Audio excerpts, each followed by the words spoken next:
علماء فرماتے ہیں اس کی مناسبت کیا ہے؟ کہا کہ اس کے رحیم ہونے کی یہ تھوڑی دلیل ہے کہ رب ہو کے بندوں سے بات کر رہا ہے، اس نے قرآن اتارا ہے اور رب ہو کے بندوں سے ہم کلام ہو رہا ہے اپنے محبوب کی وساطت سے، تو یہ اس کے رحیم ہونے کی دلیل ہے۔ تو یہ اس نے نازل کیا جو غالب بھی ہے، جو رحیم بھی ہے۔ لِتُنذِرَ قَوْمًا مَا أُنذِرَ آبَاؤُهُمْ فَهُمْ غَافِلُونَ، تاکہ تم اس قوم کو ڈر سناؤ جس کے باپ دادا نہ ڈرائے گئے تھے، تو وہ بے خبر ہیں، وہ غفلت میں ہیں۔ حضرت امام فخر الدین رازی فرماتے ہیں یا ما نافیہ ہے یا پھر یہ ما مصدریہ ہے۔ جن لوگوں نے اس کا ترجمہ کیا ہے عمومی طور پہ مفسرین ادھر ہی گئے ہیں کہ یہ ما نافیہ ہے، تو مفہوم ہوا کہ محبوب آپ اس قوم کو ڈرائیں، مدتیں ہوئی ان کے آباء و اجداد کو بھی کسی نے ڈر نہیں سنایا تھا، تو وہ غفلت میں پڑ گئے ہیں۔ حضرت عیسیٰ علیہ السلام کے اٹھائے جانے اور حضور کے پیدا ہونے کے درمیان 571 سال کا فاصلہ، پھر 40 سال کے بعد حضور نے اعلان نبوت کیا، تو 611 سال ہو گئے تھے کہ قوموں نے وحی کا اجالا نہیں دیکھا تھا، اور اتنی دیر اندھیرے میں رہنے کے بعد اب روشنی ان کو عجیب لگتی تھی۔ طویل مدت اندھیرے میں بیٹھے رہے تو اچانک بجلی آ جائے تو پھر ایک دفعہ آنکھوں پر بوجھ ہوتا ہے، تو جو اتنا عرصہ کفر کے ظلمت قدے میں رہے اور اندھیروں سے نبھا کرنا ان کا مزاج بن گیا اور وہ ان کی فطرت بن گئی، جب وحی کا اجالا چمکا تو وہ انکار تو کریں گے، چونکہ وہ ان کی طبع کے اندر رچ بس گیا ہے اندھیرا۔ تو اب جس طرح چمگادڑ اندھیرے میں رہتی ہے تو سورج چڑھے تو وہ چھپ جاتی ہے، سورج کو دیکھ نہیں پاتی، آنکھیں بند کر لیتی ہے۔ تو اسی طرح جو لوگ اتنا طویل عرصہ اندھیرے میں رہے تھے، اب حضور کی نبوت کا سورج چمکا تو انہوں نے انکار تو کرنا ہی تھا، انہوں نے تو چھپنا ہی تھا، مخالفت تو کرنی تھی، اس لیے کہ اندھیرے کے خوگر بن گئے ہوئے تھے۔ فَهُمْ غَافِلُونَ، تو وہ غافل ہو چکے تھے، ان کی فطرت میں، ان کی طبع میں اور ان کے دل میں راسخ ہو چکے تھے اندھیرے۔ اب ان کو اچنبا لگتا تھا روشنی عجیب لگتی تھی ان کو۔ ایک تو ہے اگر یہ ما نافیہ مانے، اور اگر اس ما کو مصدریہ مانے تو پھر اس کا مفہوم یہ ہوگا کہ محبوب آپ ان کو اسی طریقے اور اسی انداز سے ڈر سنائیں جس انداز سے ان کے آباء و اجداد کو ڈر سنایا گیا تھا۔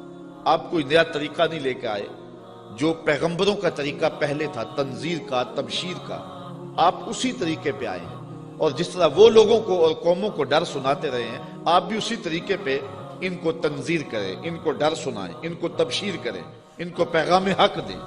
یعنی آپ کا وہی طریقہ ہوگا جو آپ سے قبل پیغمبروں کا طریقہ رہا ہے، اور جس طرح ان کے آباء و اجداد کو ڈرایا گیا، پیغمبروں نے ان کے بڑوں کو ڈرایا، ان کو بھی آپ اسی طریقے سے ڈرانے کے لیے آئے ہیں۔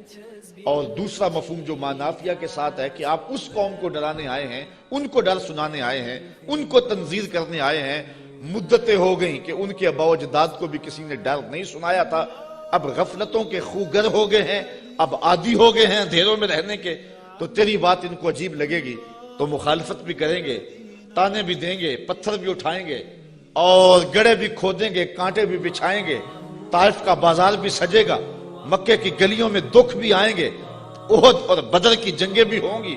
اس سخت حالات سے محبوب آپ کو گزرنا ہوگا، اس لیے کہ آپ کا پالا اس قوم سے پڑنے لگا ہے جن کے آباء و اجداد نے بھی مدتیں ہوئی روشنی نہیں دیکھی تھی، تو ان کے پاس جب آپ روشنی کا پیغام لے کے جائیں گے تو ان کو یہ بات عجیب لگے گی، اس لیے آپ ان کو تنذیر کرنے جا رہے ہیں۔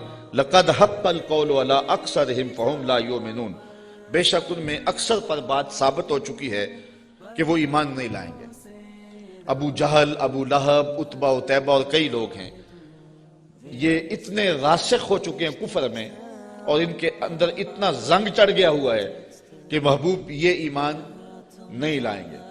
آپ گھبرائیں نہیں، اپنے عمل تبلیغ کو جاری رکھیں، کٹھن حالات میں آپ روشنی کے دیے روشن کرتے چلے جائیں۔ اندھیرا چھٹتا چلا جائے گا لیکن اکثر لوگ نہیں مانیں گے، مخالفت کریں گے، کھڑے ہو جائیں گے، مقابلہ کریں گے، بہت کچھ ہوگا۔ محبوب یہ بات طے شدہ ہے کہ آپ کی مخالفت ہوگی اور زیادہ لوگ نہیں مانیں گے۔ اِنَّا جَعَلْنَا فِي أَعْنَاقِهِمْ أَغْلَالًا، ہم ان کے گردن میں، ان کے گلوں میں طوق چڑھا دیے ہوئے۔ حضرت مولا کائنات سیدنا علی المرتضیٰ رضی اللہ تعالیٰ عنہ اپنے ان دونوں ہاتھوں کو یوں جوڑ کر کے اپنی گردن کے نیچے رکھا. تو جب گردن کے نیچے رکھا تو سر اوپر اٹھ گیا. تو فرمایا جس طرح گردن کے نیچے ہاتھ رکھنے سے گردن تن جاتی ہے اور سر اوپر اٹھ جاتا ہے، اللہ نے کافروں کے گلے میں یوں توق چڑھا دیے ہیں کہ ان کی گردنیں اوپر کو اٹھی ہیں اور وہ چڑھتے ہوئے سورج نبوت کا دیکھ ہی نہیں سکتے ہیں. اچھا آگے لفظ بھی فرمایا فَهِيَ إِلَى الْأَذْقَانِ، اور وہ ٹھوڑیوں تک چڑھے ہوئے ہیں. فَهُمْ مُقْمَحُونَ، مقمحون عربی میں ایسے اونٹ کو کہتے ہیں کہ جس کو کھینچ لیا جائے، جس کی گردن کھینچ لی جائے اور وہ نیچے بھی نہ دیکھ سکے، دائیں بائیں بھی نہ گردن موڑ سکے، آنکھیں تاڑے لگ جائیں اور گردن اوپر کو اٹھی ہو، نیچے سبز چارہ بھی ہو تو اسے دکھائی نہ دے، اس کو کہتے ہیں ایبالن مقمحن، ایسا اونٹ کہ جس کی گردن اٹھی ہوئی ہے. اللہ کہتا ہے فہم مقمحون، یہ بھی مقمحون ہیں، ان کی گردنیں بھی اوپر کو اٹھ گئی ہیں، اس لیے محبوب نے کچھ سجائی نہیں دے رہا. مزید یہ وَجَعَلْنَا مِن بَيْنِ أَيْدِيهِمْ صَدًّا وَمِن خَلْفِهِمْ صَدًّا، ہم ان کے آگے بھی دیوار کر دی ہے، ان کے پیچھے بھی دیوار کر دی، دو دیواریں چن دی آگے پیچھے. فَأَغْشَيْنَاهُمْ، اور پھر ان کے منہ کے اوپر خول چڑھا دیے. فَهُمْ لَا يُبْصِرُونَ، تو وہ نہیں دیکھ سکتے. مجھے بتاؤ کہ آگے بھی دیوار ہو، پیچھے بھی دیوار ہو، منہ کے اوپر کپڑا خول چڑھا ہوا ہو اور نظر تاڑے لگی ہوئی ہو، گردن اٹھی ہوئی ہو، گلے میں توق ہو، تو چڑھتا ہوا سورج دکھائی دے گا؟ چمکتا ہوا چاند نظر آئے گا؟ ٹمٹماتے ہوئے ستارے سجھائی دیں گے؟ کہا محبوب ان کی حالت بھی یہ ہے، تیری نبوت کا سورج تو چمک رہا ہے، انہیں دکھائی نہیں دے رہا ہے، اس لیے کہ یہ اس اندھیرے میں پھنس گئے ہوئے. مفسرین نے یہ بھی لکھا ہے کہ کچھ کافر ابو جہل، نضر بن حارث اور باقی پتھر لے کے حضور کو مارنے کے لیے، حضور کو اذیت دینے کے لیے گئے تھے، لیکن پھر اس طرح ان کی گردن اٹھ گئی اور ہاتھ ان کے ٹھہر گئے، اور کسی نے دیکھا کہ ایک بیل ہے جو اس کے اوپر حملہ کرنے والا ہے، تو ان کی حالت کو بیان کیا گیا ہے. اللہ فرماتا وہ دیکھ نہیں سکتے. وَسَوَاءٌ عَلَيْهِمْ أَأَنذَرْتَهُمْ أَمْ لَمْ تُنذِرْهُمْ لَا يُؤْمِنُونَ، اب برابر ہے کہ آپ ان کو ڈرائیں یا نہ ڈرائیں، یہ ایمان نہیں لائیں گے، اس لیے کہ اندھیرے جم گئے ہوئے ہیں. اب یہاں ایک سوال پیدا ہوتا ہے، اور وہ یہ کہ جب اللہ نے ان کو ایسا کر دیا ہوا ہے تو اب اگر ایمان نہیں لاتے ہیں تو پھر ان کا کیا قصور؟ کیونکہ اتنا طویل عرصہ نبی نہیں آئے، پیغمبر نہیں آئے، اندھیروں میں یہ خوگر ہو گئے. تو کہا نہیں، ایسی بات نہیں ہے. بات یہ ہے کہ پیغمبر جب آئے تو انہوں نے تکذیب کر کے، پیغمبر کی توہین کر کے، نبی رحمت کی تدحیق کر کے، حضور کا انکار کر کے، اذیتیں دے کے اپنے لیے ایسا ماحول پیدا کر دیا کہ اللہ نے پھر ان کے دلوں پہ زنگ چڑھا دیے. اب یہ کچھ دیکھ نہیں سکتے. تو یہ نہیں تھا کہ ان کو روشنی دی نہیں گئی تھی، ان کو اجالا فطرتاً بھی دیا گیا تھا، انہوں نے اسے بھی مسخ کر لیا، اور ان کو روشنی پیغمبر رحمت کے ذریعے سے بھی آئی تھی، انہوں نے اس کا بھی انکار کر دیا. اب اس حالت میں پہنچ گئے پیغمبر کی توہین کی وجہ سے کہ رب کی غیرت بھی جوش میں آئی، رب نے دیواریں چن دی، اب کچھ دکھائی دے نہیں رہا. یار اس سے بڑھ کر کیا بات ہے کہ چاند ٹکڑے ہو کے قدموں میں آئے اور یہ پھر بھی نہ مانے، سورج پلٹ کے عصر کے وقت پہ آئے، یہ پھر بھی نہ مانے. ابو جہل مٹھی میں کنکر لے کے آئے اور کہے آپ اللہ کے رسول ہیں، بتاؤ میری مٹھی میں کیا ہے. تو حضور بول کے کہیں میں بتاؤں یا جو مٹھی میں وہی بتا دے. تو اب بھی وہ نہ مانے اور کہے ھذا من سحر ابن ابی کبشہ، یہ ابو کبشہ کا جادو ہے جو سر چڑھ کے بول رہا ہے. تو یہ ان کے آگے پیچھے دیواریں نہیں ہیں تو اور کیا ہے، ورنہ اتنے واضح دلائل دیکھنے کے باوجود بھی ان کو نظر نہیں آ رہا. یا رشتہ دار بھی ہیں لیکن نظر نہیں آ رہا، پاس بیٹھتے بھی ہیں نظر نہیں آ رہا، اور بلال حبشے سے دیکھ رہا ہے، سلمان کو فارس سے دکھائی دے رہا ہے، اور صہیب کو روم سے نظر آ رہا ہے. کول ہندیاں بھی کہیں اپنا نہ جانے، دل والے آکھیا دلدار آگے. تو یہ اپنی اپنی قسمت کی کہانی ہے. تو کہا محبوب آپ ان کو ڈرائیں یا نہ ڈرائیں، یہ ایمان نہیں لائیں گے. انما تنذر من اتبع الذکر وخشی الرحمن بالغیب فبشرہ بمغفرۃ واجر کریم. اچھا سوال پیدا ہوتا ہے جب لوگ تو ایمان لائیں گے نہیں، لوگ تو مانیں گے نہیں، انکار پہ انکار کرتے جائیں گے، دل اندھے ہو گئے، آگے پیچھے اوپر نیچے پردے ہی پردے ہیں، تو پھر تبلیغ کیوں کی جائے، تبلیغ عمل جاری کیوں رکھا جائے؟ جب زمین ہی بنجر ہے تو پھر بیج کیوں ڈالا جائے؟ جب زمین ہی جو ہے وہ شور اور کلر ہے تو پھر می برسنے سے ہوگا کیا؟ تو پھر تبلیغ کا عمل رک جانا چاہیے؟ کہا محبوب نہیں، تیرے کرم کا می برستا رہنا چاہیے، تیرے کرم کا می جو ہے وہ ان کے اوپر نازل ہوتا رہنا چاہیے۔ یہ نہیں مانیں گے، ایسے بھی ہیں۔ انما تنذر من اتبع الذکر، محبوب آپ اس کو ڈر سناؤ جو نصیحت کے پیچھے پیچھے چلے۔ ایک وہ ہے جو سنتے نہیں، اور ایک ہے جو جھولیاں پھیلا کے پیچھے پیچھے آ رہے ہیں۔ ایک وہ ہے کہ آپ سناتے ہیں، کانوں میں انگلیاں ٹھونس لیتے ہیں، اگر سنائیں تو پھر بھی ایک کان سے سن کے دوسرے کان سے نکال لیتے ہیں۔ اور ایک وہ بھی ہیں کہ تو پہاڑ کی چوٹی پہ بیٹھا ہے اور محبت والا، آنکھوں میں ظاہری روشنی بھی نہیں رکھتا۔ عبداللہ ابن مکتوم حضور کی خوشبو سونگ سونگ کے پتھروں پہ اوپر چڑھتا ہوا پہاڑ پہ پہنچ جاتا ہے، اور آپ کی چوکھٹ پہ جولی پھیلا کے کہتا ہے کہ یا رسول اللہ علمنی ما علمک اللہ، اللہ نے جو آپ کو دیا میری جھولی میں بھی ڈال دیجئے۔ ایک سن نہیں رہے اور ایک پیچھے پیچھے آ رہا ہے۔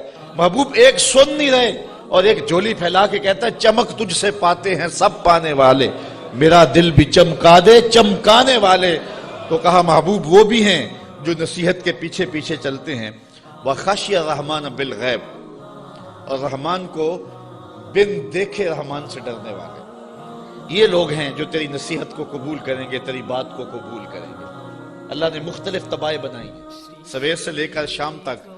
ہماری نوکری بھی قرآن کی ہی ہے، تو دیکھتے ہیں کہ کئی جگہوں پہ ایسا بھی ہوتا ہے کہ لوگ توجہ نہیں کر رہے ہوتے، چونکہ انہیں قرآن کی لذت ہی نصیب نہیں ہوتی، اور کچھ ایسے ہوتے ہیں کہ وہ آنکھ کا جھپکنا بھی بوجھ سمجھتے ہیں کہ کوئی ایک لفظ بھی ادھر نہ چلا جائے۔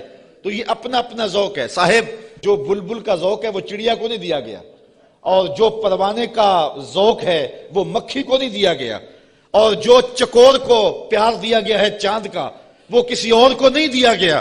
تو قرآن کے لیے بھی اللہ نے دل رکھے ہیں، جو قرآن سنتے ہیں ان کی روح تک اترتا چلا جاتا ہے۔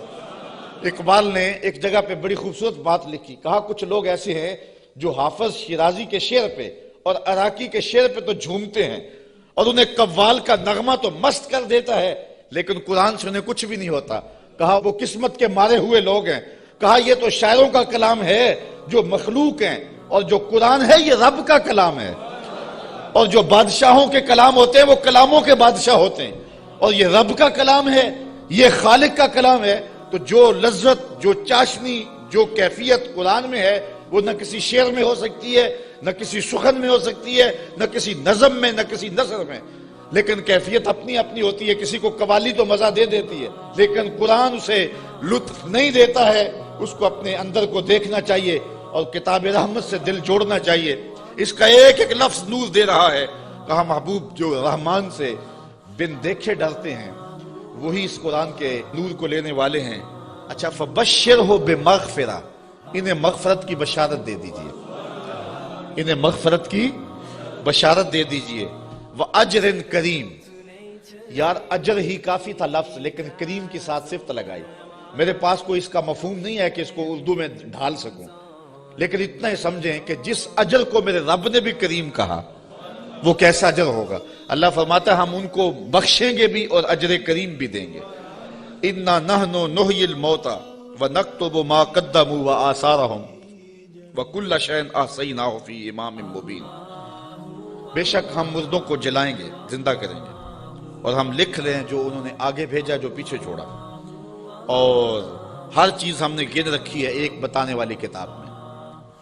آج کوئی مانے یا نہ مانے، انکار کرے یا اقرار کرے، تردید کرے یا تائید کرے، رخ پھیر لے یا جھولی پھیلا لے، محبوب آپ پریشان نہیں ہوں گے۔ ایک وقت آنے والا ہم قبروں سے مردوں کو اٹھائیں گے۔ آج کوئی مانے یا نہ مانے، ہم نے لکھی ہوئی ہے، ایک ایک بات لکھی ہوئی ہے، وہ روشن کتاب میں۔ قیامت کے دن نامہ اعمال کھلے گا، سب سامنے آ جائے گا۔ تو محبوب آپ اپنے عمل کو جاری رکھیں، جو آپ کر رہے ہیں ہم وہ بھی لکھ رہے ہیں، اور جو آگے سے ان کے رویے ہم وہ بھی لکھ رہے ہیں۔ قیامت کے دن ہر شے سامنے ہوگی اور رب کی عدالت میں سارے فیصلے ہوں گے۔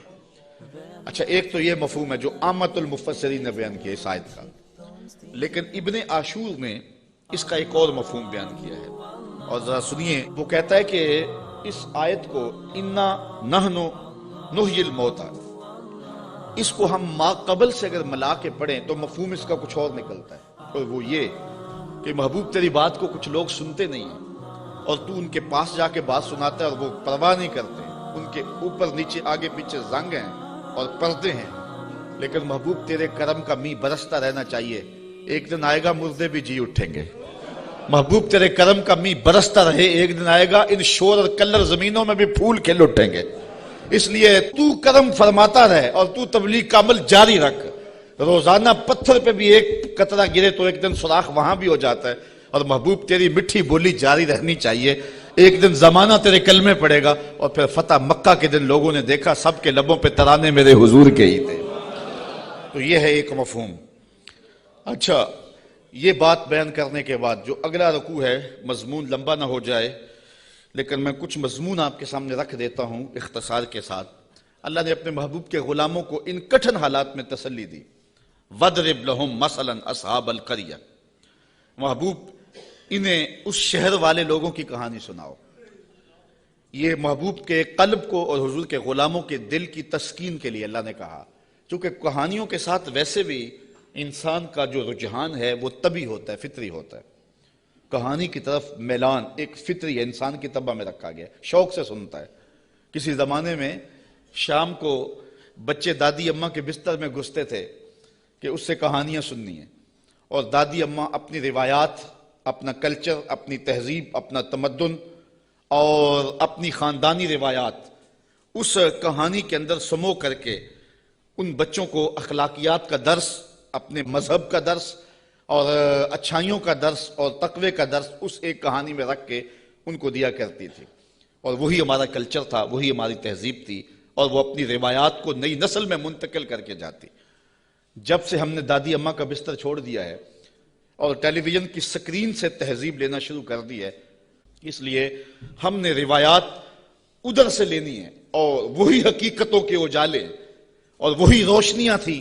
اور آج ہم پتہ نہیں کیا کس کو کلچر قرار دے رہے ہیں. میں 2-4 دن پہلے لاہور میں 4-5 جگہ پہ درس پہ رہا ہوں اور جگہ جگہ کلچر میلے اور کیا کچھ دیکھتا رہا ہوں، تشہیر اس کی. تو میں کہا تھا، جگہ جگہ میں نے کہا یہ ہمارا کلچر نہیں ہے. جو ماہرین ہیں اور جو فنون والے ہیں وہ کہتے ہیں کہ جو کلچر ہوتا ہے کسی بھی قوم کا، اس پر جغرافیے کی اور مذہب کی چھاپ ضرور ہوتی ہے. یہ کبھی نہیں ہو سکتا کہ کسی قوم کا کلچر، اس کی تہذیب اس کے جغرافیے سے اور اس کے معتقدات سے، اس کے عقائد سے ہٹ کر ہو. تو یہ سارتا پا برہنہ کلچر یہ ہمارا کلچر نہیں ہو سکتا، نہ مشرقی کلچر نہ حجازی کلچر. ہمارا کلچر مغرب کی ہواؤں سے نہیں پھوٹتا، مدینے کی فضاؤں سے پھوٹتا ہے. اپنی ملت کا قیاس اقوام مغرب سے نہ کر، خاص ہے ترکیب میں تجھے قوم رسول ہاشمی. آج جو کلچر ہمیں دیا جا رہا ہے وہ قطعاً ہماری روایات نہیں ہیں، ہمارا کلچر نہیں ہے، ہمارا تمدن نہیں ہے، ہماری تہذیب نہیں ہے. تو بہرحال دادی اماں سے وہ کہانیاں سننا یہ شوق اور رجحان یہ فطری ہے. تو اللہ تعالیٰ نے قرآن مجید میں کئی کہانیاں ہماری ہدایت کے لیے بیان کی ہیں، اور یہ کہانی بھی وَضْرِبْ لَهُمْ مَثَلًا أَصْحَابَ الْقَرْيَةِ. محبوبی نے اس بستی کے لوگوں کی کہانی سنائی. وہ ایک بستی تھی جس کا نام تھا انطاکیہ، اور یہ شام کے غربی علاقے میں واقع ہے. وہاں اللہ نے 2 رسول بھیجے ان لوگوں کی ہدایت کے لیے. خوشحال بستی تھی، اللہ نے 2 رسول بھیجے، انہوں نے دونوں کا انکار کر دیا. اللہ نے ان کی تائید کے لیے تیسرا رسول بھیجا، انہوں نے اس کا بھی انکار کر دیا. حتیٰ کہ ان نبیوں کی تکذیب کی، انہیں گالیاں دی اور پتھر لے کر ان نبیوں کو شہید کرنے پر آمادہ ہو گئے. جب نبیوں کو قتل کرنے لگے تو شہر کے ایک کنارے پر ایک شخص رہتا تھا. اسے جب پتا چلا کہ یہ نبیوں کو قتل کر رہے ہیں میری قوم کے لوگ، تو تھا تو وہ مسکین آدمی، لیکن اس کے دل میں جذبہ جاگا. وہ وہاں سے دوڑتا ہوا آیا اور اپنی قوم کو کہنے لگا تم قتل کرنے لگے ہو، میں کہتا ہوں ان کے قدم چومو. تو وہ جتنے پتھر تھے ان نبیوں پر برسنے کے لیے آمادہ تھے وہ اس شخص پہ برس گئے اور پھر وہ شہید ہو گیا. پھر اس کی لاش سے آواز کیا آئی. یہ قرآن کی بولی ہے، ذرا توجہ کر لیں. میں اس کی تفصیلات میں تو نہیں جاؤں گا لیکن اختصار کے ساتھ مضمون آپ نے سن لیا. اب قرآن کا لہجہ دیکھیے. وَضْرِبْ لَهُمْ مَثَلًا أَصْحَابَ الْقَرْيَةِ. محبوبی نے اس بستی کے لوگوں کی کہانی سنائیے. اِذْ جَاءَهَا الْمُرْسَلُونَ، جن کے پاس رسول آئے. اِذْ أَرْسَلْنَا إِلَيْهِمُ اثْنَيْنِ، ہم نے ان کی طرف 2 رسول بھیجے. فَكَذَّبُوهُمَا، اس قوم نے ان دونوں کی تکذیب کر دی. فَعَزَّزْنَا بِثَالِثٍ، ہم نے تیسرا بھیجا. فَقَالُوا إِنَّا إِلَيْكُمْ مُرْسَلُونَ، ان رسولوں نے کہا کہ ہم تمہاری جانب رسول بن کے آئے ہیں۔ قالو، قوم نے کہا، ما انتم الا بشر مثلنا، تم تو ہمارے جیسے بشر ہو۔ یہ بدبخت اور بد نصیب قوموں کا مزاج رہا ہے کہ پیغمبروں سے روشنی اور نور لینے کی بجائے ان کو بشر کہہ کے ان کی رحمتوں سے اور ان کے دامن سے پھوٹتی ہواؤں سے اور ان کے سینے سے نکلتی شعاؤں سے اور ان کے من سے وابستہ روشنیوں سے اپنے آپ کو محروم کر لیتے ہیں، اور ان کا چلنا پھرنا اور ان کا اٹھنا بیٹھنا، ان کا شادی اور نکاح کرنا اور ان کا بال بچوں میں رہنا اور ان کا بازار میں آنا جانا، اس کو وہ کہتے ہیں کہ یہ اگر نبی ہوتے تو یہ کیوں ہوتا۔ یہ عجیب بات ہے، ان کی عظمتوں کے پہلوؤں کو چھوڑ کے نظر یہاں رکھ دیتے ہیں، حالانکہ یہ بھی انسانیت کے نمونے کے لیے اور ہدایت کے لیے ہوتا ہے۔ یہاں میں بہت لمبی بات نہیں کروں گا، اگرچہ یہ عنوان ایک لمبی گفتگو کا متحمل ہے۔ ایک بات کروں گا کہ اصل بدبختی ہے لوگوں کی۔ ہمارے بزرگ فرمایا کرتے تھے، تم نے حلیمہ کی بکریوں کے پیچھے پیچھے دیکھا، سدرہ پر جبریل کے آگے آگے نہیں دیکھا۔ بس جو یہاں نظر جما لے تو وہ محروم ہو جاتا ہے، اور جو اس سمت کو دیکھے تو وہ روشنیاں پا جاتا ہے۔ اچھا، دوسری بات، اور اب وہ آپ کی توجہ کے لیے، کہ ایک طرف اس قوم کا رویہ یہ ہے اور کافروں کا یہ مزاج رہا ہے کہ وہ نبیوں کو بشر کہہ کے ان کو رسول ماننے سے انکار کر دیتے ہیں۔ زندہ اور جاوید انسانوں کو، متحرک اور فعال ہستیوں کو، وہ زندہ اور جاوید انسانوں کو بشر کہہ کے نبی ماننے سے، رب کا بھیجا ہوا ماننے سے، رب کا فرستادہ ماننے سے انکار کر دیتے، اور دوسری جانب صنم خانوں کے مردہ پتھروں کو خدا مان لیتے۔ ذرا ان کا تفاوت دیکھیے، نہ مانے تو زندہ اور جاوید انسانوں کو نبی بھی نہ مانے، اور ماننے پہ آ جائیں تو ہاتھوں سے تراشے ہوئے پتھر کے جو ہے وہ بت اور مٹی کے بنے ہوئے مادوں کو خدا بھی مان لیں۔ تو یہ کیا تفاوت ہے کہ ایک طرف یہ نبیوں کو، زندہ اور متحرک انسانوں کو نبی بھی نہ مانے، اور دوسری جانب پتھروں کو خدا بھی مان لیں۔ تو اصل یہ نفسیاتی پرابلم تھا، اور یہ قوموں میں ہر دور میں موجود رہا ہے۔ سادہ سا جواب ہے، یہ لمبی یہاں بھی بحث چاہیے، لیکن سادہ سا جواب ہے کہ صنم خانوں کے مردہ پتھروں کو ماننے میں مفادات پہ زیادہ نہیں پڑتی۔ انسان کی زندگی میں وہ مردہ پتھر اور بت دخل اندازی نہیں کرتے، انسان کی انا پر چوٹ نہیں لگاتے۔ ایک پجاری زانی ہو، شرابی ہو، ڈاکو ہو، جو مرضی کرے، کبھی پتھروں نے بول کے نہیں کہا کہ یہ کیا کر رہے ہو، ہمیں بھی پوچھتے اور یہ کیا رویے رکھے ہوئے۔ ان کی جھوٹی انا کا بت بھی پلتا رہتا اور وہ سجدے بھی کرتے۔ تو بتوں کو ماننے سے ان کو اپنی زندگی بدلنی نہیں پڑتی تھی، اپنے رویے بدلنے نہیں پڑتے تھے، اور ان کی سوچوں پر کوئی پہرا نہیں تھا، ان کے خیالوں پر کوئی قدغن نہیں تھی، طرز حیات پر کوئی دخل نہیں تھا، اس لیے بتوں کو ماننے میں کوئی پریشانی نہیں تھی۔ اور نبیوں کو ماننے کا مقصد یہ تھا کہ سر سے لے کر پاؤں تک زندگی کے ایک ایک لمحے کو، معاشرت سے لے کر کے نجی زندگی سے لے کے سیاسی زندگی تک سب کچھ بدلنا پڑتا تھا، اور اپنی خواہشات کے جنازے کندھوں پہ اٹھا کے دفن کرنے کے بعد پھر نبیوں کے قدم چومنے پڑتے تھے۔ اس لیے نبیوں کو ماننے میں پرابلم تھا اور بتوں کو ماننے میں کوئی پرابلم نہیں تھا، اس لیے کہ بتوں کو ماننے میں کوئی مفادات پہ زیادتی نہیں پڑتی تھی، اور نبیوں کو ماننے کا مقصد یہ تھا پھر اپنی خواہش چھوڑنی پڑتی تھی۔ تیرے ہندیاں سندیاں محبوبہ، میں کافر ہوں جے میں ہوں، پھر تو اپنا آپ چھوڑنا پڑتا تھا نا۔ اس لیے وہ انسانوں کو نبی ماننے کے لیے تیار نہیں تھے اور پتھروں کو خدا ماننے کے لیے آمادہ ہو جاتے۔ آج بھی یہ نفسیات ہمارے اندر بھی پائے جاتے ہیں۔ ایک شخص 70 سال حدیث رسول پڑھاتا رہا، 80 سال اس نے قرآن کی نوکری کی، تو لوگ اس کے گرد اتنی تعداد میں جمع نہیں ہوتے، اور ایک بندہ دونی رما کے تموڑی شاہ بیٹھ جاتا ہے اور ساری قوم اس نانگے کے پیچھے بھاگ جاتی ہے، تو کچھ لوگ کہتے ہیں کہ پتہ نہیں اس میں کمال کیا ہے، کرنٹ کیا ہے۔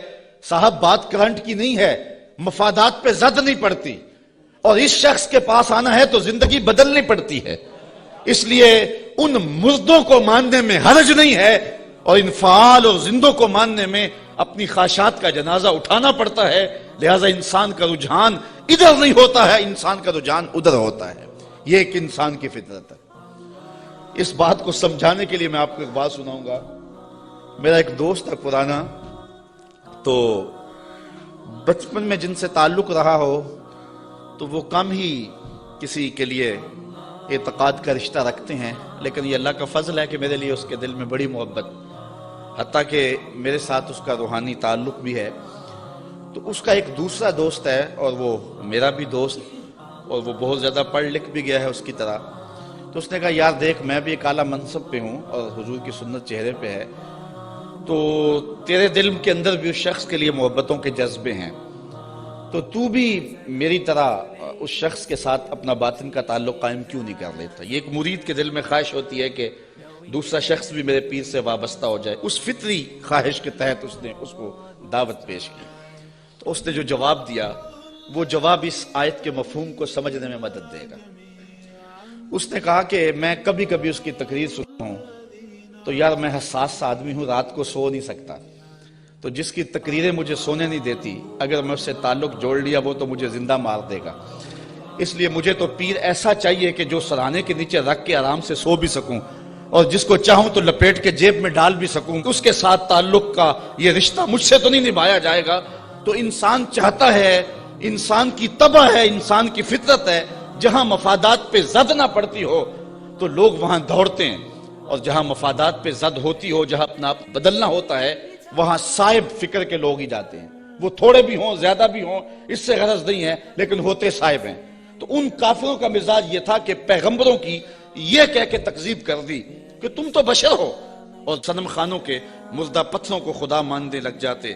وما انزل الرحمن من شیء، کہنے لگے تمہارے اوپر رحمان نے کچھ نہیں اتارا. ان انتم الا تکذبون، تم تو معاذ اللہ جھوٹ بولتے. گالیاں دی، برا بھلا کہا، تکذیب کی نسبت کر دی. اچھا، جو شریف آدمی ہوتا ہے اس کا بھی اپنا مزاج ہوتا ہے. شریف آدمی سے کوئی الجھ بھی پڑے تو وہ اپنی شرافت کے دائرے سے نیچے نہیں آ سکتا. وہ کسی کو گالی بھی دے تو وہ بھی شائستہ انداز کے اندر اس کو سخت لفظ نہیں دیتا، چونکہ اس کی زبان متحمل نہیں ہوتی سخت لفظ کی. وہ شیخ سعدی نے لکھا ہے کہ ایک شخص کو کتے نے کاٹ لیا، تو وہ رات کو کرا رہا تھا، تو اس کی ایک چھوٹی سی بیٹی تھی. تو اس نے دیکھا کہ بار بار میرا باپ اٹھ کے کرا رہا ہے، تو اس نے غصے سے کہا، جب باپ چپ ہی نہیں کر رہا تھا، کرائے جا رہا تھا، کہا بابا بابا تو دندہ نہ داری، تجھے کتے نے جب کاٹا تھا تو تیرے دانت نہیں تھے. اس نے کہا پتر جب کتا کاٹے تو کتے کو آگے سے کاٹا نہیں جاتا. تو جو شریف آدمی ہوتا ہے وہ گالی کا متحمل نہیں ہوتا، اور کوئی سخت لفظ بھی کہے تو اس کو بھی تول کے بولتا ہے. اب ان کافروں نے تو گالیاں دی، پیغمبروں کو برا کہا، تکذیب کر دی. پیغمبروں نے جواب کیا دیا، ذرا سنیں اور زندگی کا حسن دیکھیں اور اچھے لوگوں کی عادات دیکھیں. اللہ اکبر. تو ان پیغمبروں نے کہا قالوا ربنا یعلم انا الیکم لمرسلون، ہمارا رب جانتا ہم رسول ہیں. ایک تو بات یہ، اور دوسری بات تم مانو نہ مانو تمہاری ضرورت بھی نہیں ہے، جب ہمارا رب جانتا ہے کہ ہم رسول ہیں. یہاں بات سمجھانے کے لیے مجھے پھر ایک مثال دینا پڑے گی. اوچ شریف سے بزرگ تشریف لائے راول پنڈی، تو علاقہ بھر کے جو سادات تھے وہ اپنے اپنے شجرے لے کر کے تصدیق کے لیے ان کے پاس پہنچے، چونکہ یہ جد امجد ہیں سادات کے. تو پیر میر علی شاہ صاحب نہیں گئے. تو کسی نے پیر صاحب سے کہا کہ حضرت سارا زمانہ آیا ہے اور اپنے شجروں کی تصدیق کروائی ہے، آپ نہیں گئے. تو پیر میر علی شاہ رحمۃ اللہ تعالیٰ علیہ فرمانے لگے کہ میں وادی ہمراہ میں تھا، میری عصر کی سنتیں قضا ہو گئی، سویا تو حضور خواب میں ملے، اور آقا کریم نے فرمایا سید ہو کہ عصر کی سنتیں چھوڑتے ہو؟ تو کہا میرے لیے یہ سند ہی کافی ہے کہ حضور نے کہہ دیا سید ہو کہ عصر کی سنتیں چھوڑتے ہو. جب حضور نے سید کہہ دیا اب مجھے کسی اور کی تصدیق کی لوڑ ہی نہیں ہے. تو کہا تم مانو نہ مانو ہمارا رب کہتا ہے کہ ہم رسول ہیں، یہی سند کافی ہے کہ ہمارا رب کہہ رہا ہے کہ ہمیں رسول ہے. اچھا، اگر آپ کی توجہ ہو تو اس سے ایک اور بات میں آپ کے سامنے رکھنا چاہوں گا. جو سچا آدمی ہوتا ہے اس کی طبع کے اندر ایک اطمینان ہوتا ہے، اور جو جھوٹا آدمی ہوتا ہے اس کو کبھی بھی سکون نہیں ملتا. وہ سیاست کے روپ میں ہو، وہ مشائخ کے روپ میں ہو، وہ عالم کے روپ میں ہو، وہ کسی اور بھی روپ میں ہو، اس نے ایک جماعت رکھی ہوتی ہے اپنی تعریف و توصیف کروانے والی. بھنڈ قسم کے لوگ اس کے ساتھ ہوتے ہیں جو زمین سے آسمان تک اس کو اٹھا کے لے جاتے. چونکہ ہمارا تعلق مذہبی طبقے سے ہے، ہم دیکھتے ہیں کہ بعض لوگوں کو انہوں نے اپنے ساتھ بھنڈ قسم کے مولوی رکھے ہوئے ہوتے ہیں جو انہیں قطب زماں تو غوث زماں پتہ نہیں کیا کیا کہہ رہے ہوتے ہیں. لیکن ہم ان لوگوں کے چہروں پہ دیکھتے ہیں ان کے اندر چور بول رہا ہوتا ہے۔ اور اسی طرح جس طرح جھوٹا آدمی اس کا سارا زمانہ بھی تعریف کرے تو اسے تو پتا ہوتا ہے، تو وہ اندر جو ضمیر ہے اس کا ملامت کرتا ہے، اور اس کی پیشانی پہ کچھ لکھا ہوتا ہے جو بصیرت والے لوگ پڑھتے ہیں۔ اسی طرح جو سچا آدمی ہوتا ہے سارا زمانہ مخالفت بھی کرے اور زمانہ گالیاں بھی دے، سچ اس کی پیشانی پہ بول رہا ہوتا ہے۔ اسے کوئی ضرورت نہیں ہوتی کہ کوئی مجھے کہے کہ تو اچھا ہے، سارا زمانہ مخالف بھی ہو جائے اسے یہ پرواہ نہیں ہوتی۔ انہوں نے کہا تم مانو یا نہ مانو، ربنا یعلم، ہمارا رب جانتا ہے کہ ہم اس کے رسول ہیں۔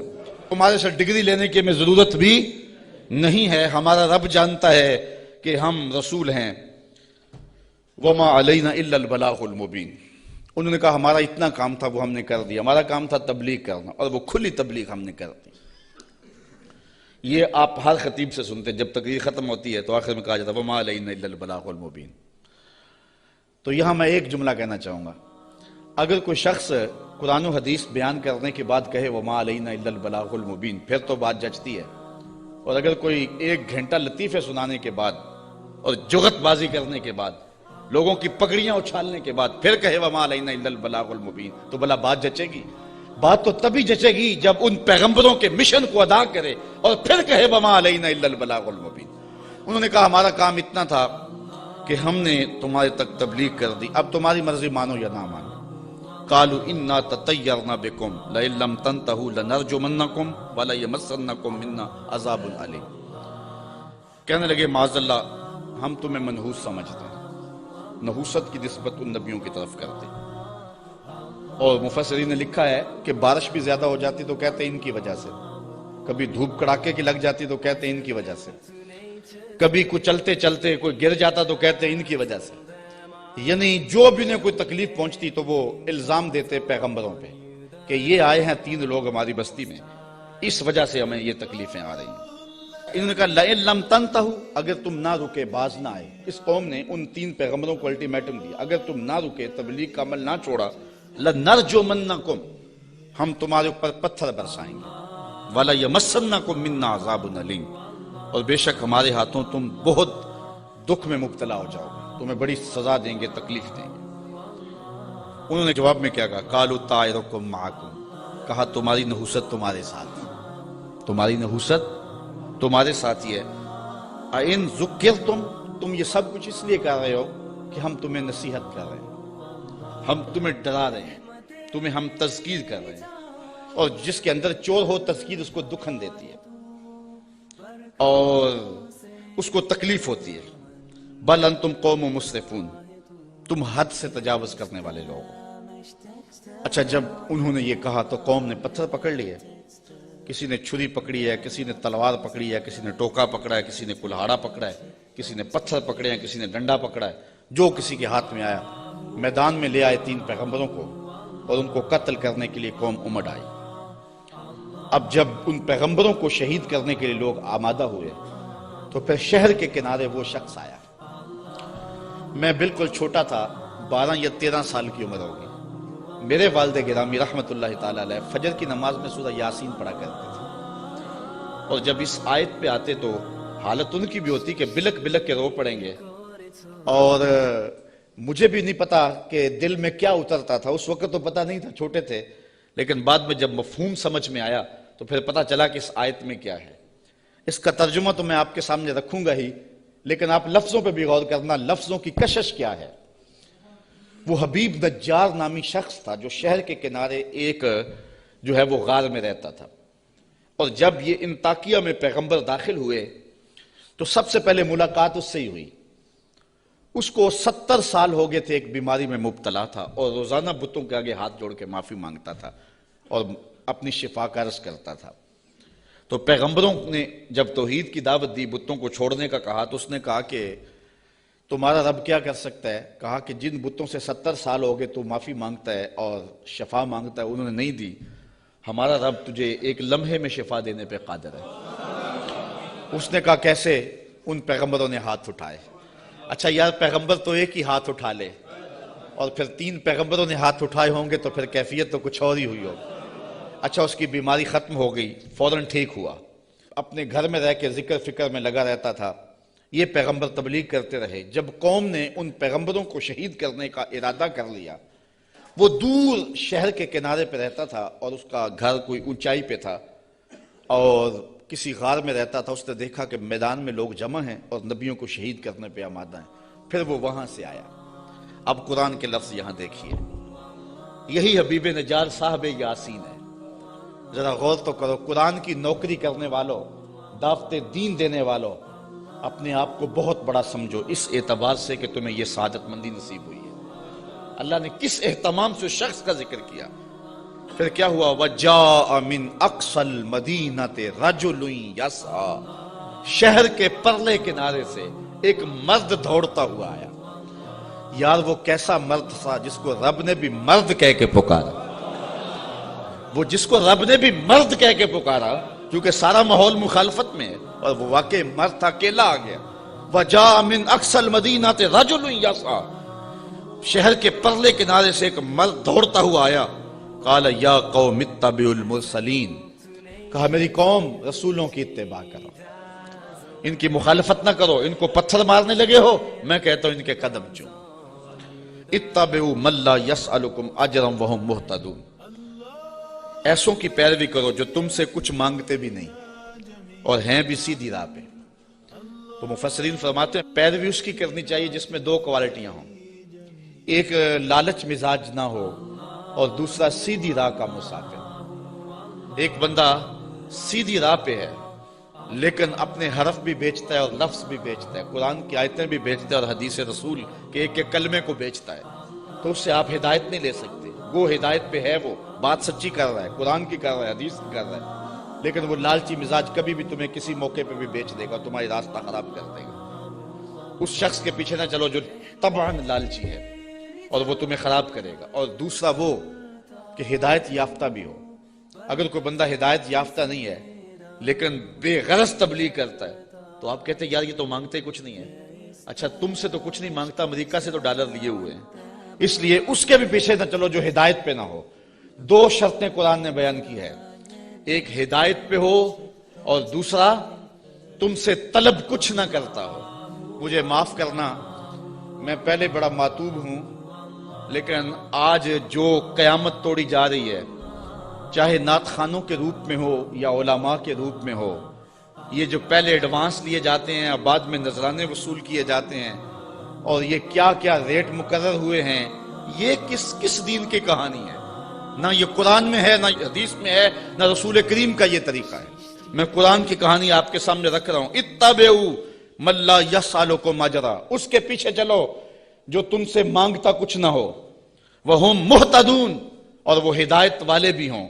یہ اس حبیب نجار نے اپنی قوم سے کہا. تبلیغ کا ایک طریقہ بھی دیکھیے. آج حکمت سے بات کرنے کو لوگ بزدلی کہتے ہیں. کہتے ہیں یہ بزدل ہے، یہ گالیاں نہیں دیتا، یہ کمزور آدمی ہے، اس لیے وہ کسی پہ اٹیک نہیں کرتا. جبکہ تبلیغ کی حکمت کو کبھی بھی ہاتھ سے نہیں جانے دینا چاہیے. مجھے بتاؤ کہ سارا مجمع مخالف ہے اور سارا زمانہ دشمن ہے، اور جو اکیلا ہی اپنی غار سے نکل کے آیا وہ بزدل تھا یا دلیر تھا؟ قرآن نے بھی اس کو مرد کہا ہے نا، لیکن اس کا تبلیغ کا سٹائل دیکھیے. اس نے یہ نہیں کہا کیوں نہیں مانتے، اس نے بھی تبلیغ کا سٹائل یہ دیا، کہا میں اس کو کیوں نہ پوجوں جس نے مجھے پیدا کیا. دیکھو تبلیغ کا مقصد اگلے کو سوچنے کا موقع بھی دینا ہے. اگر اس پہ اٹیک کر دیا جائے، کسی کو پتھر مارنے، پھر اس کو بات نہیں آپ سنا سکتے. تو اگر وہ کہتا نا حبیب نجار کہ تم کیوں نہیں مانتے اس کو جس نے تمہیں پیدا کیا ہے، تو وہ ہاتھ میں پتھر تو پہلے پکڑے ہوئے تھے، فوراً برس جاتے، تبلیغ کا موقع ہی نہ ملتا. اس نے یہ بات اپنے اوپر کہی اور سوچنے کا موقع ان کو دیا. کہا میں اس کو کیوں نہ پوجوں جس نے مجھے پیدا کیا. تو سوچنے کا موقع ہے نا کہ ہم اس کو کیوں نہ پوجے جس نے ہمیں پیدا کیا. پھر کہا وَإِلَيْهِ تُرْجَعُونَ، تم نے پلٹ کے بھی اس کے پاس جانا ہے. پھر مخاطبہ ہو گیا. آگے دیکھیے، أَتَّخِذُ مِن دُونِهِ آلِهَةً، کیا میں اسے معبود بناؤں اللہ کے سوا؟ إِن يُرِدْنِ الرَّحْمَنُ بِضُرٍّ لَا تُغْنِ عَنِّي شَفَاعَتُهُمْ شَيْئًا، اگر رحمان میرا کچھ برا چاہے تو ان کی سفارش میرے کچھ کام نہ آئے. وَلَا يُنْقِذُونَ، اور نہ وہ مجھے بچا سکیں. إِنِّي إِذًا لَفِي ضَلَالٍ مُبِينٍ، اگر میں ایسا کروں پھر تو کھلی گمراہی میں ہوں. سب کچھ اپنے اوپر اس نے کہا، اگر ایسا کروں میں نہ مانوں تو پھر، حالانکہ وہ تو مانتا تھا لیکن اس نے بات اپنے پہ رکھی اور انہیں سوچنے کا موقع فراہم کیا۔ بہرحال حجت پوری کر لی، مبلغ کا کام تبلیغ حکمت سے کر لینا، اب کسی کی قسمت ہو مان لے، کسی کی قسمت ہو نہ مانے۔ جب یہ ساری بات اس نے کر لی پھر اس نے کہا انی آمنت بربکم فاسمعون، میں تمہارے رب پہ ایمان لایا ہوں، سن لو۔ ایمان تو وہ پہلے لا چکا تھا، اب اس نے اپنے ایمان کا اعلان کیا پورے شہر میں، انی آمنت بربکم، میں تمہارے رب پہ ایمان لایا۔ مفسرین نے اس میں بھی بات کی ہے، بے ربی کیوں نہیں کہا؟ گویا یہ ان کے عقیدے پہ قدغن لگائی کہ تم غلط ہو، تم مانو نہ مانو رب تمہارا بھی رب بھی ہے، اس لیے میں تمہارے رب پہ ایمان لاتا ہوں، فاسمعون، سن لو۔ اچھا، جب اس نے یہ بات کہی نا تو وہ جتنے بھی پتھر نبیوں پہ برسنے پہ آمادہ تھے سارے اس پہ برس گئے۔ مفسرین نے بہت کچھ لکھا ہے، گڑھا کھود کے اس کے اندر ڈال کر کے اوپر سے ملبہ انڈیل دیا۔ ایک روایت ہے کہ پتھر مار مار کے انہیں شہید کر دیا، ایک روایت یہ ہے کہ آرا رکھ کے سر سے پاؤں تک چیر دیا گیا، اور بھی جو بھی ان کے پاس ہو سکا انہوں نے اس کو شہید کر دیا، پتھر مار رہے ہیں اس کے بدن میں۔ اب جب اس کی روح بدن کو چھوڑ رہی ہے، اب قرآن کا سٹائل دیکھیے، انداز دیکھیے، کی لدخل الجنہ، رب نے 8 دروازے کھول کے کہا جس دروازے سے آنا چاہتا ہے آ جا، جنت کے 8 دروازے میرے بندے تیرے لیے کھلے ہوئے۔ کیلا، اسے کہا گیا ادخل الجنہ، جنت میں آ جا۔ خوشبوئیں آ رہی ہیں جنت کی، حوریں جو ہیں وہ پھول لیے کھڑی ہیں، غلمان حاضر ہیں۔ اچھا، یہاں میں ایک بات کہنا چاہتا ہوں یار، وہ کسی نے کہا کہ مزہ تو مرندہ تب آئے کہ جب محبوب کے قدموں میں ہوں۔ کیسی شہادت تھی جس شہادت کے گواہ 3 نبی تھے، کیسا شہید تھا جس کی شہادت کے گواہ 3 پیغمبر تھے، اور پھر تبلیغ کرتے ہوئے شہید ہوا۔ اور پھر کتنا خوش نصیب ہے جس کو رب بھی کہہ رہا ہے جی آیا نو، جس کو رب بھی کہہ رہا ہے خوش آمدید، جنت کے دروازے کھلے ہیں، کی لدخل الجنہ، جنت میں آ جا۔ اچھا، یہ تو اللہ کی طرف سے ناز برداریاں تھی اپنے بندے کو۔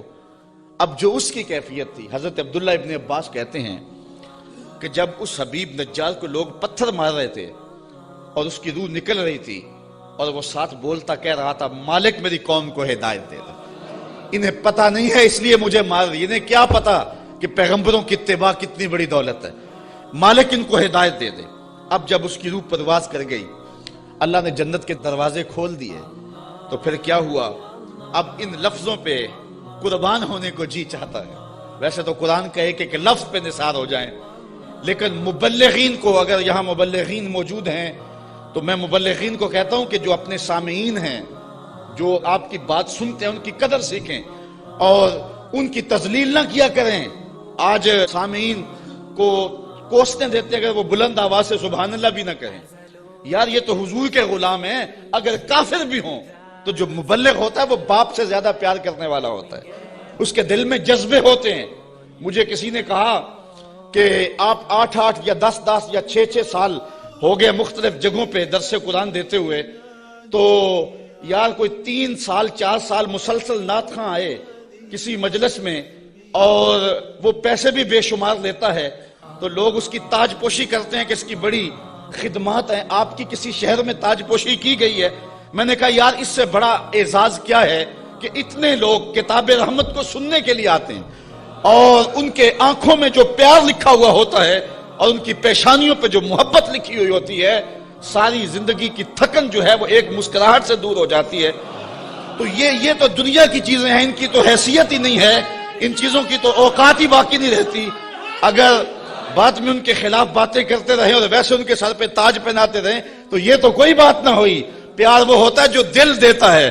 میں نے کہا کہ میں ان سے نوٹ تو نہیں مانتا۔ ایک بندہ کہنے لگا کتنے پیسے لیتے ہو؟ میں نے کہا بندہ پورے کا پورا ہی لے لیتا ہوں، جب کسی کے پاس جاتا ہوں پھر وہ میرا ہی ہو جاتا ہے، بھاگتا رہتا ہے پیچھے پیچھے۔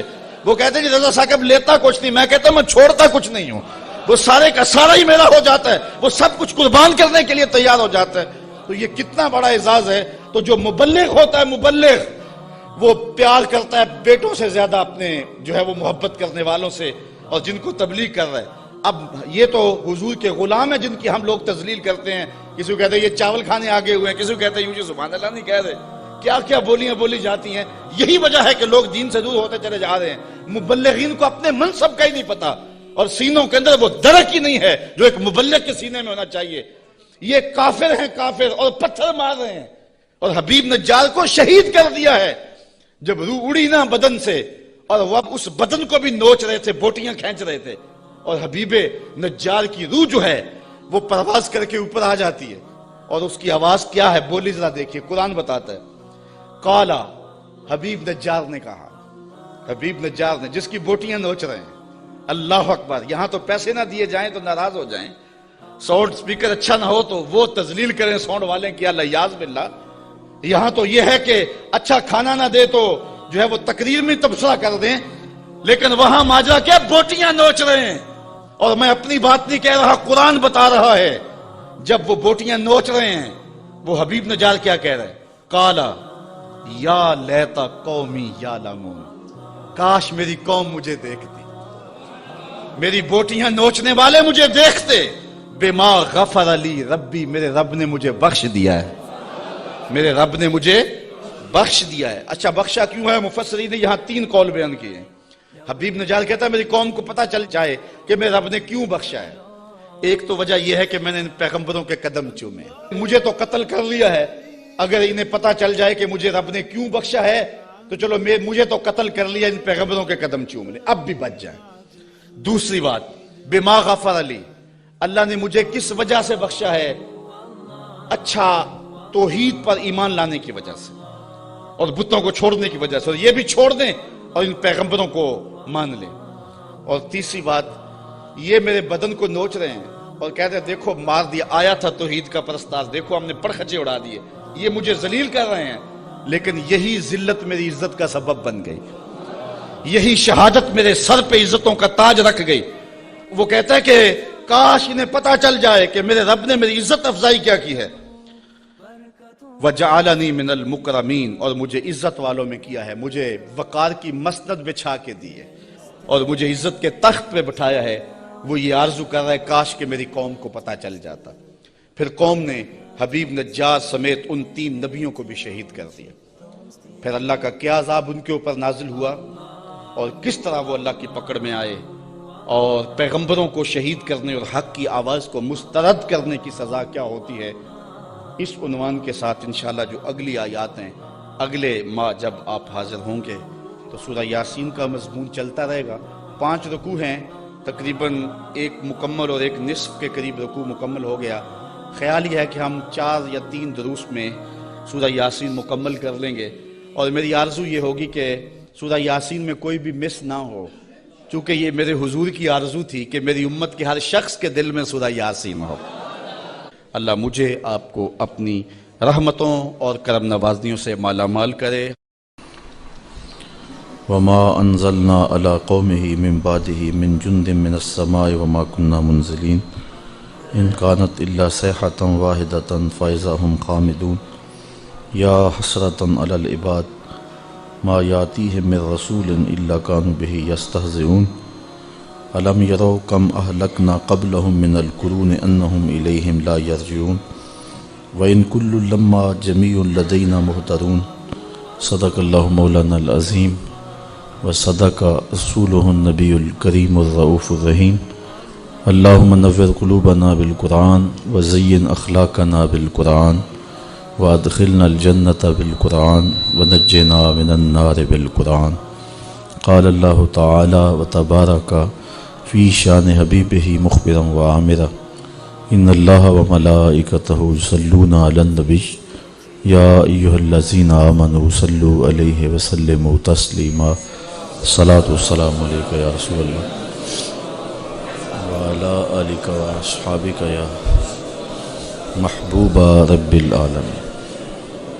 تمام حمد و ثنا، تعریف و توصیف اللہ جل مجدہ الکریم کی ذات و برکات کے لیے، رسول رحمت، شفیع معظم، نبی محتشم، حضور ختم المرتبت صلی اللہ علیہ وسلم کے حضور.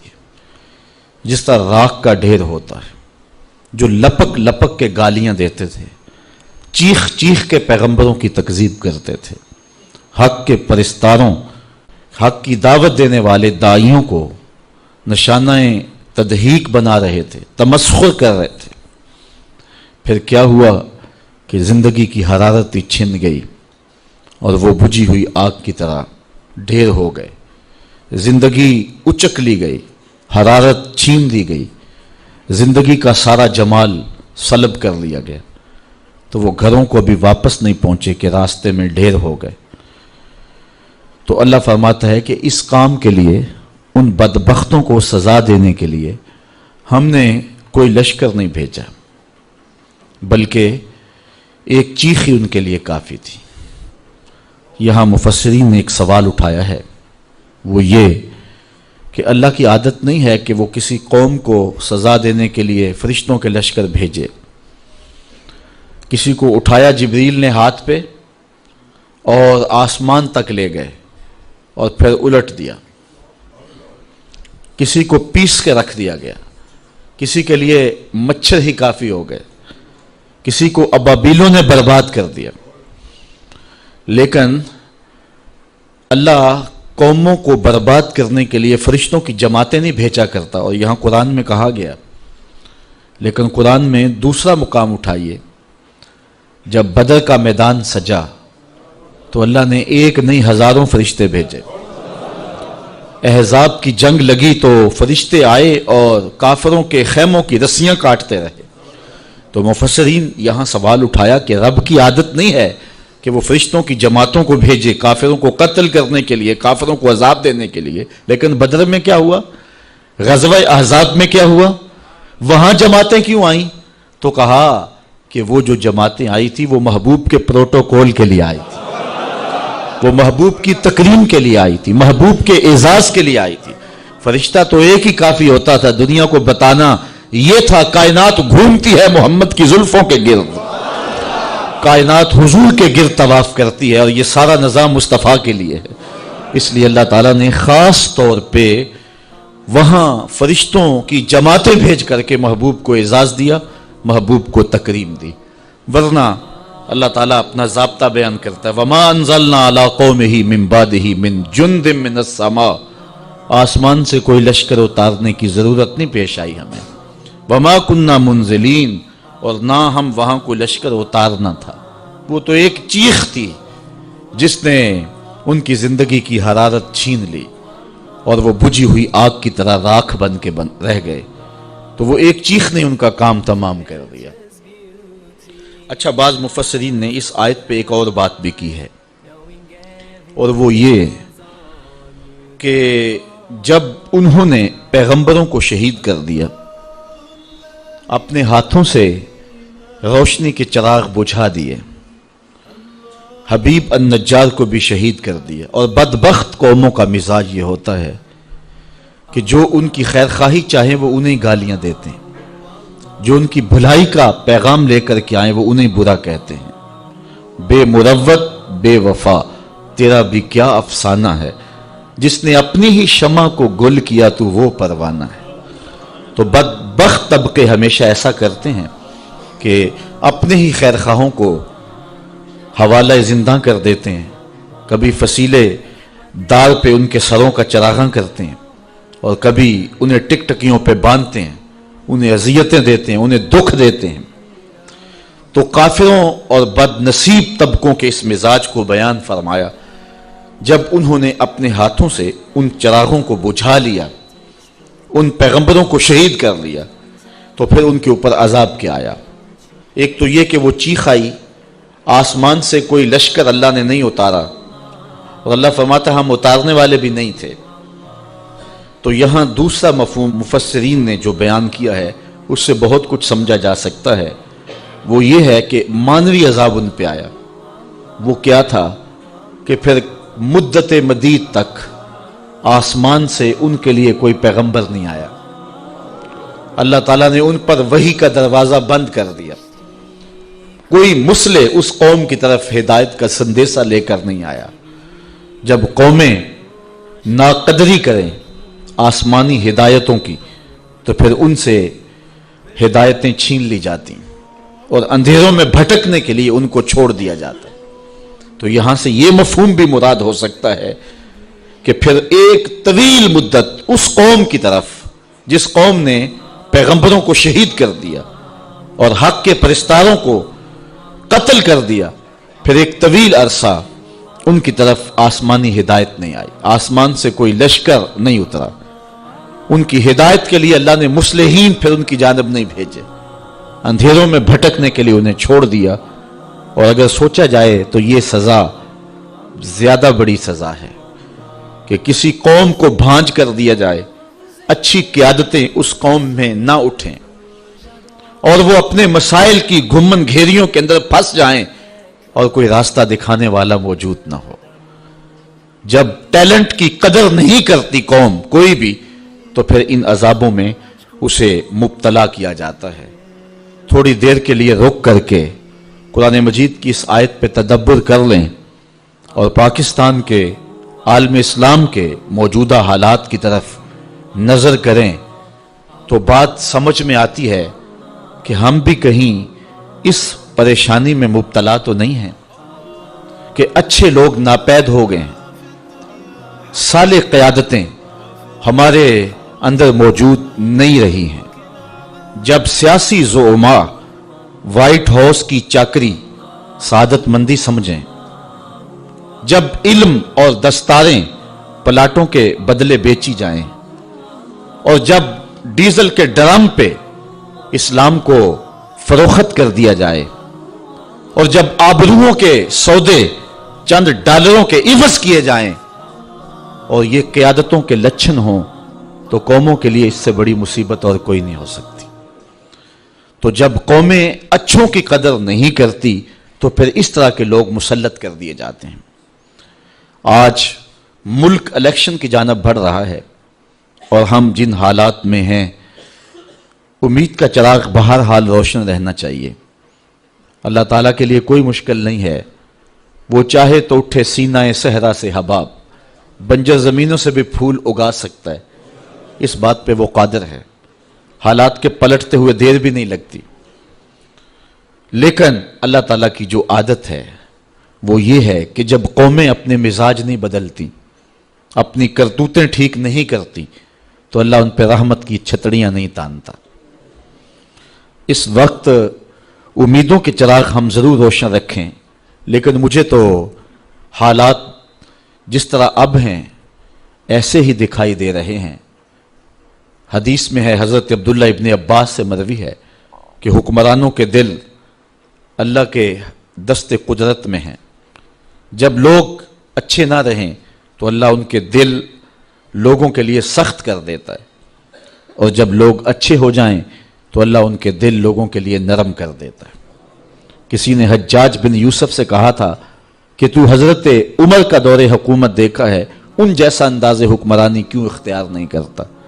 یہ وہ شخص ہے کہ حضرت حسن بصری نے کہا تھا کہ پچھلی امتوں کے لوگ اپنے سارے ظالم لے آئیں اور ایک پلڑے میں رکھ دیں، ہم حجاج بن یوسف کو ایک پلڑے میں رکھ دیں گے، اس کا پلڑا پھر بھی بھاری ہوگا۔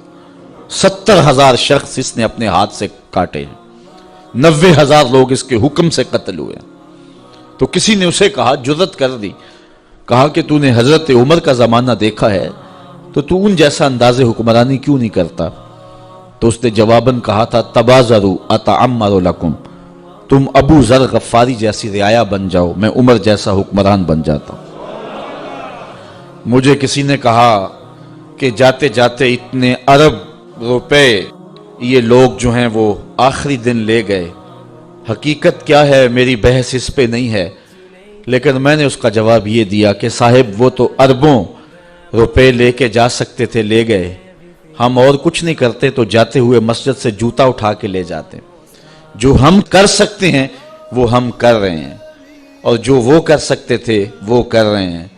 میں نے اپنی قبر میں جانا ہے، اپنا حساب دینا ہے، آپ نے اپنی قبر میں جانا ہے، اپنا حساب دینا ہے۔ قوم کو اجتماعی روشنی دینے کے لیے کوشاں بھی ہونا چاہیے، لیکن ہمیشہ خیر کا آغاز اپنی ذات اور اپنے گھر سے ہوتا ہے۔ میں اور آپ دیکھیں کہ ہم کہاں کھڑے ہیں۔ آج پوری دنیا کے اوپر ہمیں ایک سوال کا سامنا کرنا پڑتا ہے، لوگ ہمیں پوچھتے ہیں تمہارا عالمی قائد کون ہے؟ تو 72-73 فرقوں میں بٹی ہوئی امت کس شخص پہ انگلی رکھے؟ کہ یہ ہمارا متفقہ قائد ہے۔ آج بٹی ہوئی یہودیت اور بٹی ہوئی عیسائیت بھی اپنا ایک مشترکہ قائد رکھتی ہے۔ آج پوپ کی بات حرف آخر ہے، لیکن ایک حرم رکھنے والے، ایک قرآن رکھنے والے، ایک رسول رکھنے والے آج کوئی ایسا شخص نہیں بتا سکتے کہ جس پہ امت متفق ہو۔ اور فرقوں اور گروہوں کے نمائندے تو آپ کو مل جائیں گے، لیکن امت کا مشترکہ قائد آپ کو نہیں ملے گا۔ کہیں ہم اس عذاب میں مبتلا تو نہیں ہیں کہ ہم نے اچھوں کی قدر نہ کی اور نتیجے کے اندر ہمیں بونے قسم کے لوگ دے دیے گئے اور حقیقی قیادتیں ہم سے چھین لی گئیں، اور اگر ہم اپنی روش تبدیل نہیں کرتے ہیں تو یہ عذاب بڑھتا چلا جائے گا۔ نہ جانے کیا کیا مصیبتیں ہوں گی جو ہمیں دیکھنا پڑیں گی، اور کن کن راہوں سے ہمیں گزرنا پڑے گا۔ جب قوموں کے یہ مزاج ہوتے ہیں تو پھر اللہ کا جو قانون ہے وہ حرکت میں ضرور آتا ہے۔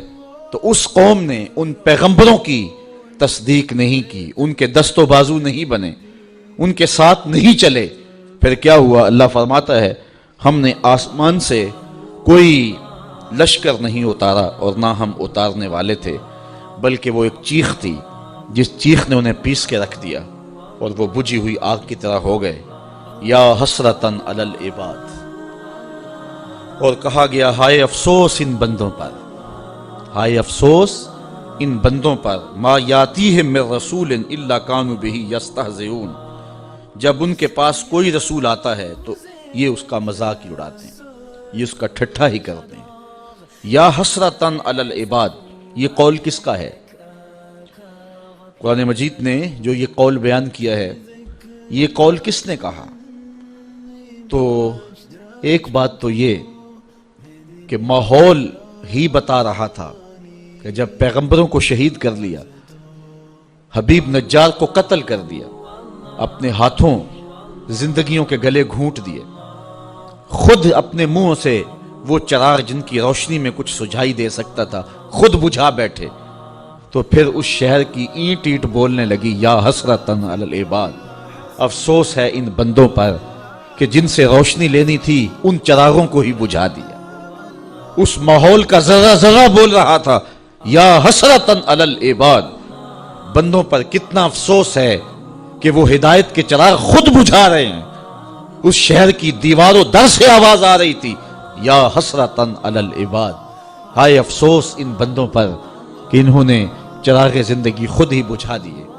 ایک قول یہ ہے کہ اس کے قائل فرشتے ہیں کہ جب پیغمبروں کو شہید کر دیا، حضرت حبیب النجار کو شہید کر دیا، اور نہ صرف شہید کیا، ان کے بدن کی بوٹیاں نوچیں، آپ سن چکے ہیں، سر پہ آرا رکھ کے پاؤں تک چیر دیا، اور کس طرح اذیتوں سے دو چار کیا، پتھر برسائے، گڑا کھود کے اس میں ڈال کر کے اوپر سے مٹیاں ڈھیل دی۔ تو پھر فرشتوں نے آ کے کہا یا حسرتن علی العباد، افسوس ان بندوں پر۔ ایک قول یہ ہے کہ پیغمبروں نے کہا کہ افسوس بندوں پر کہ ہم ان کی ہدایت کے لیے آئے اور یہ ہمیں الٹا جو ہے وہ پتھر مار رہے ہیں۔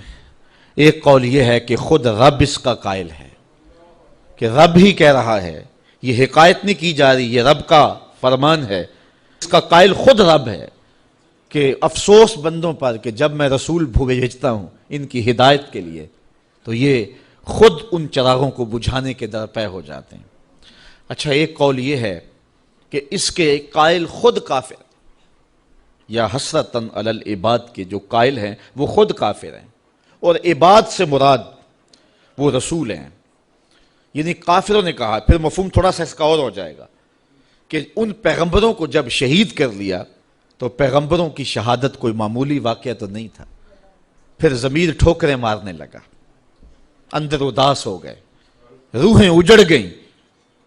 جب چراغ روشن تھے اس وقت تو پتھر مار رہے تھے، لیکن جب پتھر مار کے چراغ توڑ دیے اب اندھیرا پھیلا، اب اپنا ہاتھ بھی سجھائی نہیں دے رہا تھا، تو اب کافر خود ہی افسوس کرنے لگے، ہائے کیا ظلم کر بیٹھے، نور کے ان مجسموں کو توڑ دیا، ہم نے چراغ زندگی بجھا دیے، جن کے وجود سے خوشبوئیں پھوٹتی تھیں، ہم نے ان وجود سے اپنے آپ کو دور کر لیا، اب وہ خود ہی حسرت کر رہے ہیں، یا حسرتاً علی العباد، ہائے افسوس کہ ہم نے کیا کر لیا۔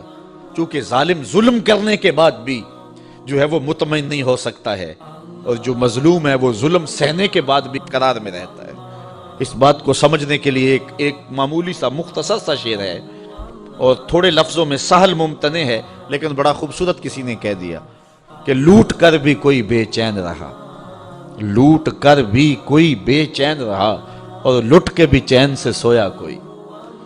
لوٹ کر بھی کوئی بے چین رہا، لٹ کے بھی چین سے سویا کوئی۔ یہ لٹے ہوئے تو جنت کے باغوں میں سیر کر رہے ہیں، جن کی ہڈیاں توڑی جا رہی ہیں، حوریں ان کی ناز برداریاں کر رہی ہیں، اور یہ پتھر مارنے والے اب اداس پھر رہے ہیں، اب اندھیرے میں ٹھوکریں کھا رہے ہیں، اب یہ کہہ رہے ہیں یا حسرتاً علی العباد۔ اور پھر جب اللہ کے عذاب کی بجلیاں گرجتی دکھائی دی تو اب پریشان ہو گئے کہ ہائے انہی لوگوں کے قدموں سے چمٹ کے پناہ مانگ لیتے، اب ہم نے وہ چراغ بھی بجھا لیے، اب ان کڑکتی بجلیوں سے کون بچائے گا، عذاب الہی سے کون محفوظ کرے گا؟ جنہوں نے محفوظ کرنا تھا، جو پناہ گاہیں تھی، ہم نے وہ پناہ گاہیں ہی توڑ دی۔ تو اب وہ خود کہہ رہے تھے یا حسرتاً علی العباد، ہائے افسوس۔ اللہ اکبر۔ صاحبو، اگر قرآن مجید کی اس آیت کے مفہوم کو آپ دل میں جگہ دے چکے ہیں اور فہم اس بات کو قبول کر چکا ہے کہ اب وہ کیا کہہ رہے ہیں، کافر خود کہہ رہے ہیں، تو پھر بات سمجھنے میں دیر نہیں لگتی کہ جو حق ہوتا ہے وہ خود ہی بولتا ہے۔ حق جو ہوتا ہے اس کو دبایا نہیں جا سکتا ہے۔ کربلائیں سجتی ہیں تو پچھتانا یزید کو پڑتا ہے، پچھتانا ابن زیاد کو پڑتا ہے، پچھتانا شمر کو پڑتا ہے۔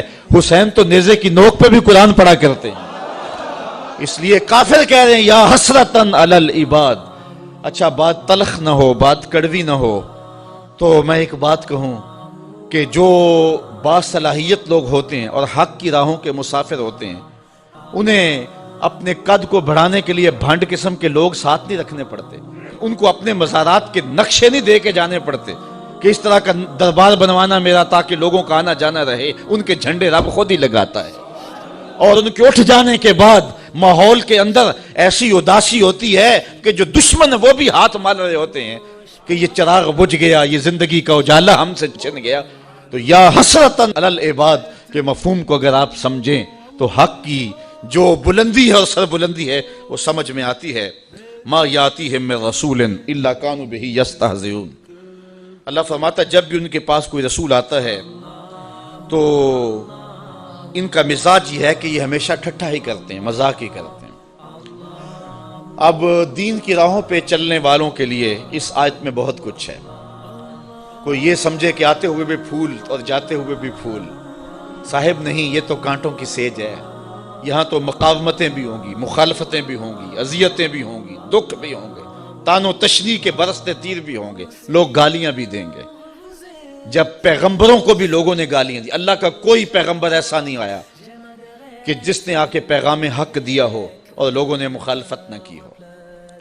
چونکہ جس کے مفادات پہ زد پڑے گی وہ مخالفت تو کرے گا، وہ مقاومت تو اٹھائے گا، وہ تانے تو دے گا، وہ ماحول سازی مخالفت میں تو کرے گا، وہ اپنی بدتمیزیوں کا اظہار کسی نہ کسی طریقے سے تو کرے گا۔ تو صاحب جب پیغمبروں کو بھی لوگوں نے معاف نہیں کیا ہے، جب پاک باز ہستیوں کو جو وحی کے اجالے لے کر کے آئے ان کو بھی گالیاں لوگوں نے دی ہے، تو آج اگر مبلغ راہ حق میں تکلیف سہتا ہے اسے ازردہ نہیں ہونا چاہیے، بلکہ اس بات پہ خوش ہونا چاہیے کہ میں بھی پیغمبروں کی سنت ادا کر رہا ہوں۔ مجھے بڑی اچھی بات آج بڑی دیر کے بعد یاد آئی۔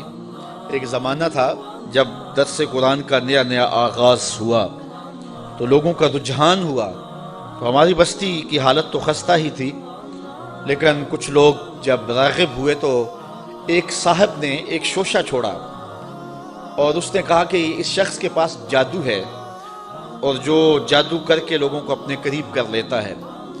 تو میرے ایک دوست تھے پیر بھائی، تو وہ بڑے ازردہ سے ہو گئے۔ اب تو برداشت کی سکت سب میں ہے، چونکہ روز جو ہو رہا ہے ہمارے خلاف تو اب تو عادت بنتی جا رہی ہے، لیکن اس زمانے میں بڑا مشکل تھا۔ تو اس نے کہا جی فلاں نے آپ کو جادوگر کہا ہے. تو میں نے کہا اچھا حضور کی یہ سنت بھی ادا ہوگی، چونکہ حضور کو بھی جادوگر کہا گیا تھا. میرے ایک استاد ہیں، وہ مجھے ایک دن آ کے کہنے لگے کہ کچھ لوگ کہتے ہیں کہ رضا ثاقب کے پاس تسخیر قلوب کا وظیفہ ہے، اور وہ صبح فجر کے وقت جب سورج چڑھا ہوا ہوتا ہے تو سورج کی جانب منہ کر کے پڑھتا ہے، اور اس کے والد صاحب نے اسے بتایا ہوا ہے. تو اتنے لوگوں کا جو ہجوم ہے اس کے پاس، یہ اس وظیفے کی وجہ سے ہے. تو میں نے کہا استاد جی اگر آپ اجازت دیں تو اس مرتبہ مصطفی اجتماع میں وہ وظیفہ بتا ہی نہ دوں سب کو.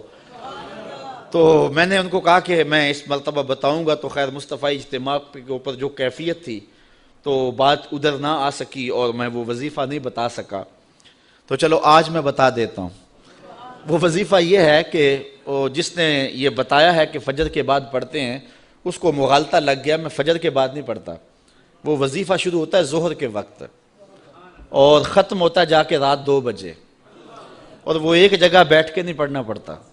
وہ کبھی گجرانوالا، کبھی سیالکوٹ، کبھی راول پنڈی، کبھی ساہیوال، کبھی ہڑپے، کبھی کراچی، کبھی بیرون ملک، کبھی مسجد میں، کبھی ہال میں، کبھی گلی میں، کبھی بازار میں. اور وظیفہ پڑھنے کے بعد بس چپکے سے گھر لوٹ جاؤ. پھر کن انکھیوں سے نہ دیکھو کہ پیچھے کوئی خدمت کرنے والا آ رہا ہے یا نہیں آ رہا، اور پھر چپکے سے گھر چلے جاؤ، آرام سے سو جاؤ. 6 ماہ وظیفہ کر کے دیکھ لو، زمانہ تمہارے قدم بھی چومے گا. تو یہ آسان سا وظیفہ ہے، اسے کرو، محنت کرو. یہ ہے تسخیر قلوب کا وظیفہ. تو حق کی راہوں پہ چلو گے تو لوگ کیا کچھ نہیں کہیں گے، گالیاں بھی ہوں گی، بلکہ اب تو گالی سے بات گولی تک جا پہنچی ہے. پہلے لوگ اپنے نظریے کو منوانے کے لیے دلائل دیتے تھے، پھر ممبر و محراب سے گالیاں شروع ہو گئیں، اور اب تو بات گولی تک پہنچی ہے، خود کش دھماکے تک پہنچ گئی ہے. میرے نظریے کو نہیں مانتے، میری فکر کو نہیں مانتے تو میں خود کش دھماکے سے اڑا کے رکھ دوں گا تمہیں. عجیب رنگ ڈھنگ ہو گئے، عجیب صورتیں ہو گئی. تو ظاہر ہے جس کے مفاد پہ زد پڑے گی وہ مخالفت کرے گا. وہ کیا کسی نے کہا تھا کہ لوگ تو فنکار ہیں اس درجہ کے پل بھر میں، سنگے در کعبہ سے بھی اسنام تراشے. تم کون ہو اور کیا ہے داغ کبابی، لوگوں نے تو مریم پہ بھی الزام تراشے. لوگوں نے تو پیغمبروں پہ، پیغمبر زادیوں پہ، پیغمبر زادوں پہ اور پیغمبروں کے باپوں پر بھی تان و تشنی کے تیر برسائے. آپ تاریخ نبیوں کی پڑھ کے دیکھ لیں تو مبلغین راہ حق میں دین کا پیغام لے کر چلنے والے، حالات کی تلخیوں اور سختیوں سے گھبرانا نہیں ہے. یہ سورہ یاسین ہمیں سبق دے رہی ہے. تم کس کھیت کی مولی ہو، یہاں تو پیغمبروں کو گالیاں دی جاتی رہی ہیں، یہاں تو پیغمبروں کی جو ہے وہ تدحیق کی جاتی رہی ہے. فرمایا ما یاتیہم من رسول الا کانوا بہ یستہزئون. جب بھی ان کے پاس کوئی رسول آتا ہے تو اس کا ٹھٹھا ہی کرتے ہیں، اس کو مذاق ہی کرتے ہیں، اور اس کو جو ہے وہ تان و تشنی کے تیر اس پہ برساتے ہیں. الم یروا کم اہلکنا قبلہم من القرون انہم الیہم لا یرجعون. اللہ تعالیٰ اشارہ فرماتا ہے کیا انہوں نے نہ دیکھا ہم نے ان سے پہلے کتنی ہی سنگتیں ہلاک کر دیں، کتنی قومیں برباد ہو گئیں، جن کا طوطی بولتا تھا آج باقی نہیں ہیں. اللہ اکبر. اور ارشاد فرمایا انہم الیہم لا یرجعون، اب وہ پلٹ کے بھی نہیں آئیں گے. فرعون گیا تو اب کسی ملک پہ فرعون کے بیٹوں کی حکومت نہیں ہے، فرعون بھی پلٹ کے نہیں آیا. خاقان گئے تو آج خاقان نظر نہیں آتے. تغلق، ایبک، فرعین مصر آج کہاں نظر آتے ہیں؟ جن کا طوطی بولتا تھا آج دنیا ان کے نام بھی نہیں جانتی. میں آپ سے پوچھتا ہوں، یہ میرے جو سننے والے لوگ ہیں ان کی چمکتی پیشانیاں اور ان کی روشن آنکھیں بتاتی ہیں کہ یہ باشعور لوگ ہیں. چونکہ یہاں آ ہی باشعور سکتا ہے، چونکہ میرے پاس نہ تو لچھے دار تقریر ہے، نہ کان پہ رکھ کر کے میں سر کھینچ سکتا ہوں. تو پھر ظاہر ہے جو ان مقاصد کے لیے آتے ہیں وہ ہمارے مجالس میں تو نہیں آئیں گے. یہاں تو وہی آئے گا کہ جس کے سینے کے اندر جو ہے وہ جستجو کی روشنی ہے. یہاں تو وہی آئے گا کہ جو قرآن مجید کی تفہیم کا نور اور اس کے سمجھنے کا جذبہ سینے میں رکھتا ہے. تو تاریخ کے قاری بھی ہوتے ہیں، اور علماء بھی، اہل دانش بھی، وکلاء بھی، ڈاکٹر بھی، اور پڑھے لکھے سنجیدہ متین لوگ بھی. لیکن اس کے باوجود میں اتنے اس مجمع میں جو کہ انتہائی سنجیدہ اور متین اور سمجھدار طبقہ ہے، اگر میں آپ سے پوچھوں کہ جب حضور تشریف لائے تھے تو اس زمانے میں جس شخص کا طوطی بولتا تھا، سلطنت روم کا شہنشاہ، اس دور کا اوباما کہہ لیں، اس کا نام کیا تھا؟ تو کوئی تاریخ کا تازہ مطالعہ رکھتا ہو تو شاید وہ نام بتا دے، لیکن باقیوں کو اس کا نام یاد نہیں ہوگا.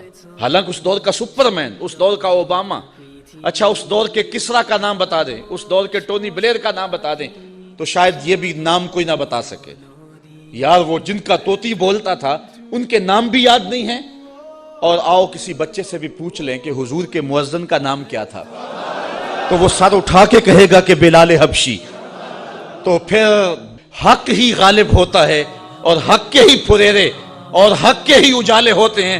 اللہ فرماتا ہے وہ گئے، وہ جو جانے والے ہیں وہ تو پلٹ کے نہیں آئے ہیں۔ اللہ فرماتا ہے وہ کبھی نہیں آئیں گے، انہم الیہم لا یرجعون۔ وہ شہنشاہ، وہ کج کلا جن کے طوطی بولتے تھے، آج ان کا نام بھی باقی نہیں ہے، لیکن کسی بھی منبر اور کسی بھی محراب سے کان لگا کے سنو محمد کے بلال کا نام بھی باقی ہوگا۔ تو فرمایا کہ الم یرو کم اہلکنا قبلہم من القرون، دیکھو کہ ہم نے کتنی بستیاں برباد کر دی، کتنی سنگتیں تباہ کر دی۔ یہ بڑے بڑے محل آج کھنڈرات بنے ہوئے دکھائی دیتے ہیں یا نہیں دیتے؟ یہ سکندر ذوالقرنین کا قلعہ میں نے دیکھا ہے یونان کے اندر، وہ اتنا اونچا کہ حیرت گم ہوتی ہے اور دنیا کے عجائب میں سے ہے، لیکن وہاں حسرتیں ٹپک رہی ہیں، برس رہی ہیں۔ آج نہ سکندر کا جاہ و جلال رہا، نہ اس کا تم تراک رہا۔ آج وہاں آثار قدیمہ کے طور پہ انہوں نے اس قلعے کو محفوظ تو رکھا ہے، لیکن آج وہاں زندگی کی رمق نہیں ہے، وہاں زندگی کا اجالا نہیں ہے۔ یار سکندر کے محل میں تو زندگی کا اجالا نہیں ہے، اور ویسے کرنی کی قبر پہ بھی زندگی کے اجالے ہیں۔ تو پھر زندگی تو یہ ہوئی نا، پھر اجالے تو یہ ہوئے نا، بلال کی قبر پہ بھی زندگی کے اجالے ہیں۔ یا حسرتاً علی العباد، افسوس ہے بندوں پہ۔ اور پھر ادھر دیکھیے زندگی کے نظارے، زندگی کا جمال۔ اللہ اکبر۔ اللہ فرماتا ہے وَإِن كُلٌّ لَمَّا جَمِيعٌ لَدَيْنَا مُحْضَرُونَ، اور جتنے بھی یہ ہیں سب کے سب ہمارے حضور حاضر کیے جائیں گے۔ یہ جنہوں نے پیغمبروں کو شہید کیا، حبیب نجار کو قتل کیا، اب اللہ کے عذاب کا کوڑا برسا، حضرت اسرائیل علیہ السلام، حضرت جبرائیل علیہ السلام نے آ کے ایک چیخ ماری اور وہ بجھ کے رہ گئے، تو کیا کام تمام ہو گیا، کام ختم ہو گیا؟ کہا نہیں، ایسا نہیں ہوگا۔ پھر تو کام ختم ہو گیا کہ وہ بھی مر گئے، ایک چیخ سے برباد ہو گئے۔ سزا کیا صحیح انہوں نے، اگرچہ بہت بڑی سزا ہے، لیکن اللہ فرماتا ہے نہیں، یہ ایک عارضی سزا ہے، ابھی ایک بڑا میدان لگنے والا ہے، ترازو نصب ہوں گے، ایک میدان سجنے والا ہے، کل قیامت کا دن ہوگا۔ وَإِن كُلٌّ لَمَّا جَمِيعٌ لَدَيْنَا مُحْضَرُونَ، پھر وہ پیغمبر بھی لائے جائیں گے، حبیب نجار بھی کھڑا ہوگا، پا بجولاں یہ بھی لائے جائیں گے، اور پھر رب کا دربار ہوگا، ان کے ہاتھوں میں زنجیریں اور پاؤں میں بیڑیاں، اور ادھر حبیب نجار کے سر پہ عزتوں کا تاج، ان پیغمبروں کے سروں کے اوپر نورانی تاج اور بدن پہ نوری حلے، اور پھر ان کے عمل بھی لائے جائیں گے، ان کی تبلیغ کا بھی وزن کیا جائے گا۔ اور گالیاں دینے والوں یہ دیکھو تمہاری گالیاں اور ان کا وزن، اور پھر اس کی سزا جہنم۔ اور میٹھے بول بولنے والے پیغمبروں کی بولی بھی سنو، اور اس کی جو جزا ہے میرے رب نے رکھی ہے ذرا اس کو بھی دیکھو، تو پھر وہ کیا منظر ہوگا اور کیا رنگ ہوگا اور کیا جمال ہوگا۔ تو راہ حق پہ چلنے والے، اگر تیری بات کو ٹھکرا بھی دیا جاتا ہے، تیری واز کو ترک بھی کر دیا جاتا ہے، تیری گفتگو کا مذاق بھی اڑا لیا جاتا ہے، تجھے گالیاں اور گولیوں سے سزا بھی دی جاتی ہے، تو اس کی پرواہ نہیں کرنا۔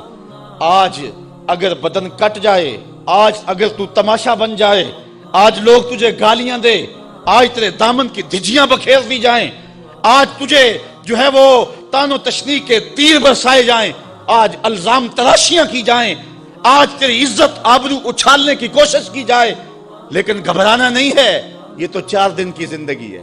وہ میدان لگے گا، گالیاں والے بھی آئیں گے، محمد کی بولی بولنے والے بھی آئیں گے، اور ترازو گاڑا ہوگا رب میں، پھر وزن کیا جائے گا، پھر پتا چلے گا نا کہ قرآن کی بولی دینے والے کی آواز کا وزن کتنا نکلا ہے۔ تو اس لیے حق کی راہوں کا مسافر ہمیشہ حق کی راہوں پہ چلتا رہے۔ سورہ یاسین کے اندر اللہ تعالیٰ جل شانہ نے جو مضمون بیان فرمایا، بنیادی مضمون آخرت کا اس بات ہے، اور جب کوئی شخص فوت ہونے لگے تو اس کے سامنے سورہ یاسین پڑھی جاتی ہے۔ اس لیے نہیں پڑھی جاتی کہ اس سے جان چھڑا لیں، بلکہ سورہ یاسین سے ایمانی لیول بڑھ جاتا ہے، تیقن میں اضافہ ہو جاتا ہے، آخرت کا عقیدہ پختہ ہو جاتا ہے۔ اس لیے حکم دیا گیا کہ اس کے سامنے سورہ یاسین پڑھو، کہ جب رب کے حضور پیش ہو رہا ہو تو اس کے عقیدے میں پختگیاں پیدا ہو جائیں، اور معاد اور آخرت کا یقین پختہ تر ہو جائے، تو یہ 2 رکوع ختم ہوئے، اگلے جو 3 رکوع ہیں ان میں معاد کا اثبات کیا گیا ہے، اور اللہ تعالیٰ نے آفاق اور انفس کے اندر پھیلے ہوئے دلائل کے ساتھ حضرت انسان کو بتایا ہے کہ تو رب کو کیسے بھول سکتا ہے، کیسے اس کا انکار کرتا ہے۔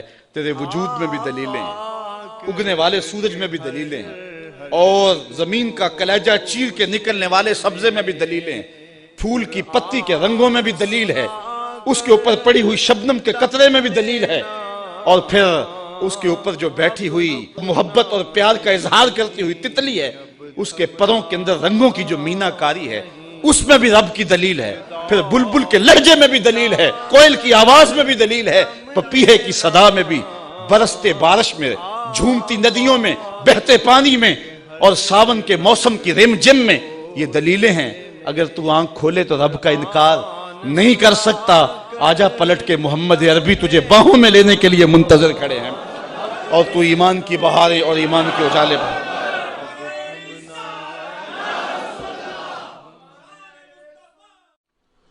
وآية لهم الأرض الميتة أحييناها وأخرجنا منها حبا فمنه يأكلون وجعلنا فيها جنات من نخيل وعناب وفجرنا فيها من العيون ليأكلوا من ثمره وما عملته أيديهم أفلا يشكرون صدق الله مولانا العظيم وصدق رسوله النبي الكريم الرؤوف الرحيم اللهم نور قلوبنا بالقرآن وزين أخلاقنا بالقرآن وادخلنا الجنة بالقرآن ونجنا من النار بالقرآن قال الله تعالى وتبارك في شان حبيبه مخبرا وآمرا إن الله وملائكته يصلون على النبي يا أيها الذين آمنوا صلوا عليه وسلموا تسليما الصلاة والسلام عليك يا رسول الله وعلى آلك وأصحابك يا محبوب رب العالمين۔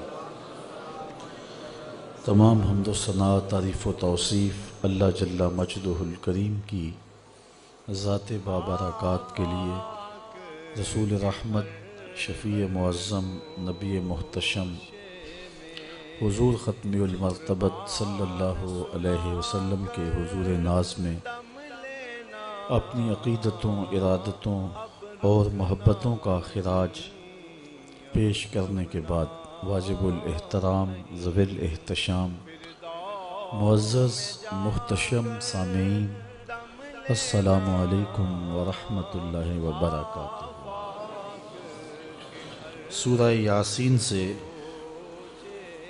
2 رکوع درس قرآن میں آپ سماعت کر چکے ہیں، اور کچھ آیات پر آج میں آپ کے سامنے کچھ چیزیں رکھوں گا۔ اللہ تعالی میری زبان پر کلمۃ الحق جاری فرمائے، اور ہم سب کو اس صورت کا نور نصیب فرمائے۔ یہ صورت قرآن مجید کا قلب ہے، دل ہے، اور آقا کریم کی یہ آرزو تھی کہ میری امت کے ہر شخص کے دل میں سورہ یاسین ہو۔ اس لیے اس کے مضامین کو سمجھنا، ازبر کرنا، اس کی تلاوت راتوں کی تنہائیوں میں کرنا، دن کے اجالوں میں کرنا، ہماری دنیاوی اور اخروی نجات کی ضمانت ہے۔ یہاں اس رکوع میں اللہ تعالی جل شانہ نے ہمارے ارد گرد جو اس کی قدرت کے نشانات پھیلے ہوئے ہیں ان کی طرف توجہ مبذول کروائی ہے، تاکہ ہمارا یقین و اذعان پختہ تر ہو جائے، اور اللہ کی ذات پر یقین کی پختگی عمل کے لیے مہمیز ہے، اور آخرت کی تیاری کے لیے ابھارتی ہے۔ جتنا عقیدہ پختہ ہوگا اتنا عمل عمدہ ہوگا۔ اسی لیے سورہ یاسین کی تلاوت کرنے سے عمل میں نکھار آتا ہے، اللہ کی ذات پر یقین بڑھ گیا تو پھر عمل میں بھی نکھار اس کا لازمی نتیجہ ہے۔ اب بڑے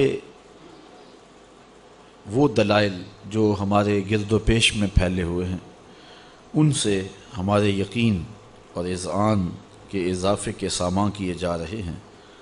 وآیۃ لہم، اور ان کے لیے ایک نشانی، الارض المیتۃ، مردہ زمین ہے۔ زمین جب خالی پڑی ہوتی ہے تو اسے مردہ کہتے ہیں۔ پھر جب بارشیں برستی ہیں، میںہ پڑتا ہے، تو ان میں کسان جب بیج بوتا ہے تو وہ مردہ زمینیں جب سبزہ اگاتی ہیں تو زمرد کی چادر بچھ جاتی ہے، زندگی کے آثار، رویدگی کے آثار ظاہر ہوتے ہیں۔ تو انسان نے اس مردہ زمین کو دیکھا تو وہ کیسی عجیب لگ رہی تھی۔ چند دنوں کے بعد جب اس پہ سبزے کی چادر بچھ گئی تو پھر وہ زمین کتنی خوبصورت دکھائی دیتی ہے۔ اللہ تعالیٰ جل شانہ ارشاد فرماتا ہے کہ ان کے لیے یہ ایک نشانی ہے۔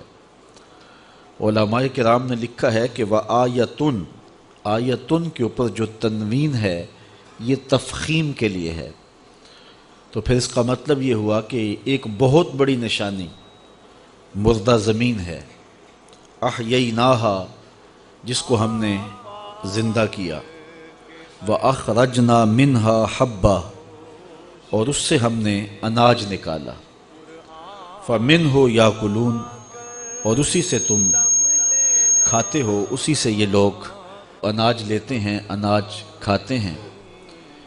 ان کے بھوک اور پیاس کا درماں ہے وہ زمین کی کوکھ سے پھوٹنے والا اناج، زمین کے دامن سے نکلنے والے چشمے۔ تو کہا کہ فَمِنْهُ يَأْكُلُونَ، تو اسی اناج سے وہ کھاتے ہیں۔ تو انسان کی آنکھوں پر غفلت کے پردے نہ ہوں، بصیرت کا نور رکھتا ہو، تو یہ چاروں طرف پھیلی ہوئی زمین، اس کے اوپر اگنے والا سبزہ، درختوں کی شاخوں پہ لٹکتے ہوئے پھل، پھلوں کے اندر رس، اس کے ذائقے کی کیفیات اور طبی اہمیت انسان کو ایک رب کے قریب کر دیتی ہے، اور وہ بے ساختہ پکار اٹھتا ہے، ربنا ما خلقت ھذا باطلا، مالک تو نے ایسے ہی انہیں پیدا نہیں کیا ہے۔ تو یہ اس کی ذات پر دلیل ہے۔ تو یہ سبزے، یہ زمین کی کوکھ کو چیر کے نکلنے والے پودے، تو کہا یہ ہم نے نکالے ہیں اور اس اناج سے تم کھاتے ہو۔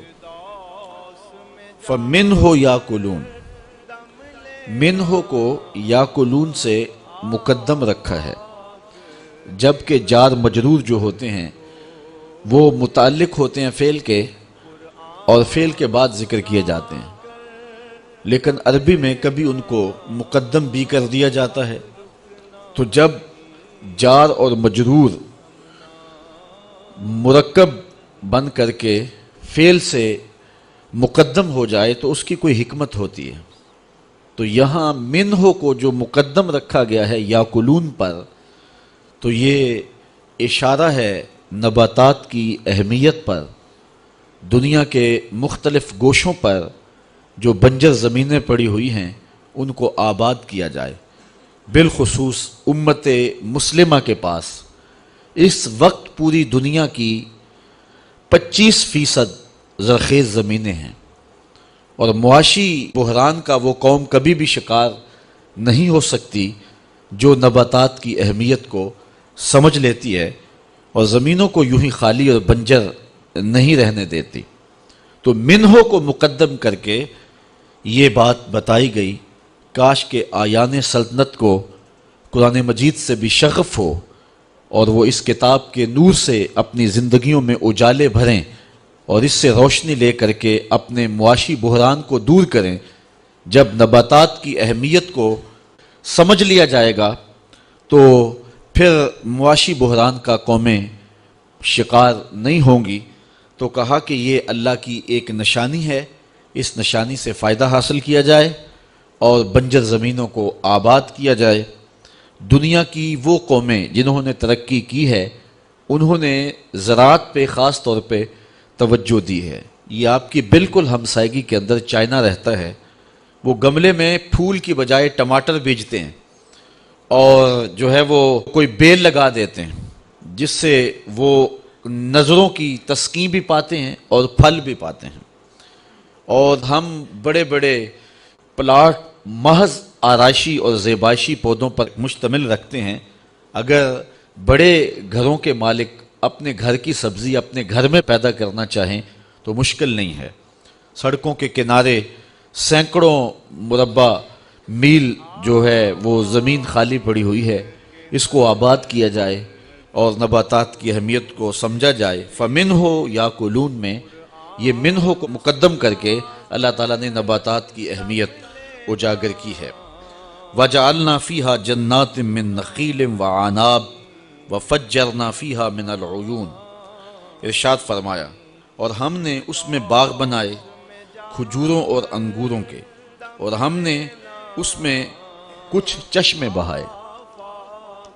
زمین کے اندر اگنے والے پھل، نباتات اور مختلف چیزوں کا ذکر اجمالی طور پہ فرمانے کے بعد خاص طور پہ کھجوروں کا اور انگوروں کا ذکر کیا، اس لیے کہ قرآن مجید کے اولین مخاطبین عرب تھے اور وہاں کھجوریں کثرت کے ساتھ پائی جاتی تھیں اور انگوروں سے بھی وہ اچھی طرح آشنا تھے، اور ان کے بعض علاقوں میں انگور اعلیٰ نسل کے پائے جاتے ہیں۔ طائف کے اندر اور دیگر علاقوں کے اندر انگور کی 1000 کے قریب اقسام ہیں، اور ان دو پھلوں کا الگ سے ذکر اس لیے بھی کیا کہ یہ پھل انسان کے لیے انتہائی مفید ہیں۔ دماغی قوا کی ضروریات کو جتنا کھجور پورا کرتی ہے اتنا کوئی اور پورا نہیں کرتی۔ معدے کے السر کے لیے جس قدر کھجور مفید ہے یہ کھجور کا ہی مقسوم ہے۔ کھجور ایک ایسا پھل ہے کہ جو کچا بھی کھایا جا سکتا ہے، جو پکا بھی کھایا جا سکتا ہے، جس کو آنے والے موسموں کے لیے سٹور بھی رکھ سکتے ہیں۔ کھجور کا درخت جو ہے اس پر خزاں طاری نہیں ہوتی ہے، اور اس کی گٹھلیاں جانوروں کے چارے کے کام بھی آتی ہیں۔ عرب گٹھلیاں پیس کر کے اس کو اپنے جانوروں کو کھلایا کرتے تھے، تو انسانی ضرورتوں کی کفالت بھی یہ کھجور کرتی ہے، اور اپنے چوپایوں کی ضروریات بھی اس کھجور سے پوری کی جا سکتی ہیں۔ اور شاید کھجور کے ذکر کا سبب یہ بھی ہو کہ ایک روایت میں آتا ہے اکرموا امتکم النخلہ، اپنی پھپھی کھجور کی عزت کیا کرو، یہ تمہارے باپ حضرت آدم علیہ السلام کے خمیر سے بچی ہوئی مٹی سے بنائی گئی ہے۔ تو انسان کا کھجور کے ساتھ جو تعلق ہے وہ ایک بہت گہرا ہے، اور یہ بہت پرانا درخت ہے جو دھرتی کے اوپر آغاز میں ہی اگا دیا گیا۔ اس لیے کہا گیا کہ اگر تم نظر اٹھا کے دیکھو تمہیں صحراؤں میں اگے ہوئے کھجوروں کے درخت نظر آئیں گے جو تمہاری ضروریات کی کفالت کرتے ہیں، تو کیا ان کھجوروں کو دیکھ کر کے تم رب کی قدرت اور رب کی صنائی اور رب کی کاریگری اور رب کی ذات پر تیقن اور یقین کی دولت نہیں پاتے ہو؟ تو یہ کھجوریں تمہیں کچھ سکھاتی ہیں۔ اور پھر دوسرا ذکر وعناب، انگوروں کا کیا۔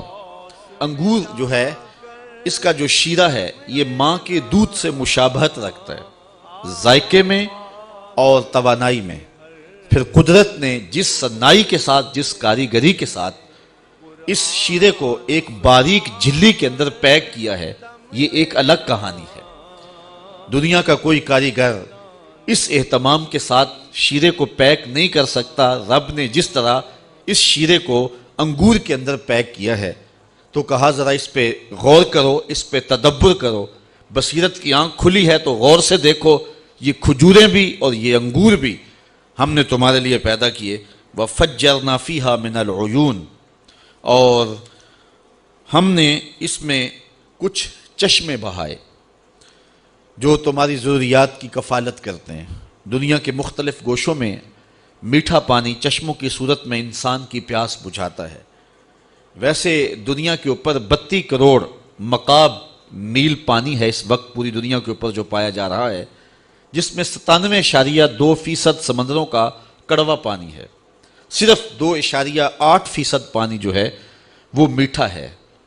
اب اس 2.8% میٹھے پانی سے انسانی ضروریات کس طرح پوری ہوں، ایک بہت بڑا مسئلہ ہے، لیکن رب کا اہتمام یہ ہے کہ وہ گرم ہواؤں کو جب بھیجتا ہے تو وہ سمندروں سے بخارات اٹھاتی ہیں اور کرۂ زمہریر میں پہنچ کر کے وہ بخارات جو ہیں وہ جب دوبارہ بارش کا رنگ اختیار کرتے ہیں تو وہ بالکل میٹھا ہو چکا ہوتا ہے، اور پھر پوری دنیا کے اوپر وہ پانی برستا ہے، دریاؤں کے راستے پھر دوبارہ سمندر میں پہنچ جاتا ہے۔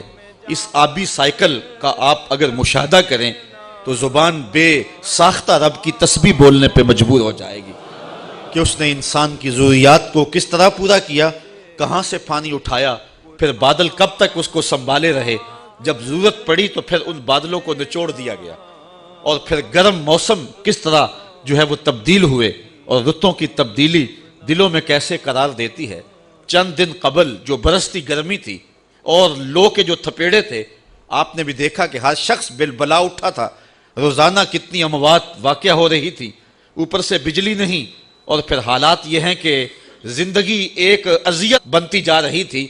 پھر رب نے ہواؤں کو حکم دیا، اب اڑاؤ بادلوں کو اور میرے بندوں پہ رحمتیں برسا دو، اور پھر ایسی جل تھل ہوئی کہ موسم کے تغیر دلوں کے قرار کا ساما بھی بنے اور من میں چراغاں بھی ہوا، اور انسان بے ساختہ اس کی رحمتوں اور اس کی کرم نوازیوں پر جھوم اٹھا۔ تو یہ اس کا اہتمام ہے جو اپنے بندوں کے لیے اس نے فرمایا ہے۔ تو اللہ فرماتا ہے وَفَجَّرْنَا فِيهَا مِنَ الْعُيُونِ، ہم نے یہ جو چشمے جاری کیے ہیں، ذرا ان چشموں کو بھی دیکھو، یہ پھوٹتے جھرنے، یہ بہتی ندیاں، یہ گیت گاتے رقص کرتے ہوئے جو ہیں وہ آبشاریں، پہاڑوں کے اوپر تودے، پھر گرمیوں کے موسم میں ان کا پگھلنا، یہ قدرت کے انتظام دیکھیے اور مالک کے رنگ دیکھیے۔ تو اللہ فرماتا ہے وَفَجَّرْنَا فِيهَا مِنَ الْعُيُونِ، اور ان پھوٹتے ہوئے چشموں کو دیکھو، لِيَأْكُلُوا مِن ثَمَرِهِ، تاکہ اس کے پھلوں سے کھائیں۔ اب ثمر ہی میں جو ہی ضمیر ہے، اس پر مفسرین کی 3 آراء ہیں۔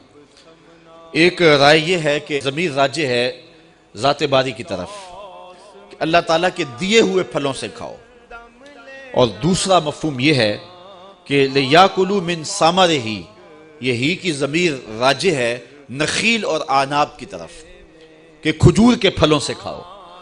اور تیسری رائے مفسرین کی یہ ہے کہ ثمر ہی کی جو ضمیر ہے یہ راجع ہے عیون کی طرف، کہ جب چشمے بہتے ہیں اور پانی پھوٹتا ہے تو زندگی کے آثار پیدا ہوتے ہیں اور رویدگی پیدا ہوتی ہے۔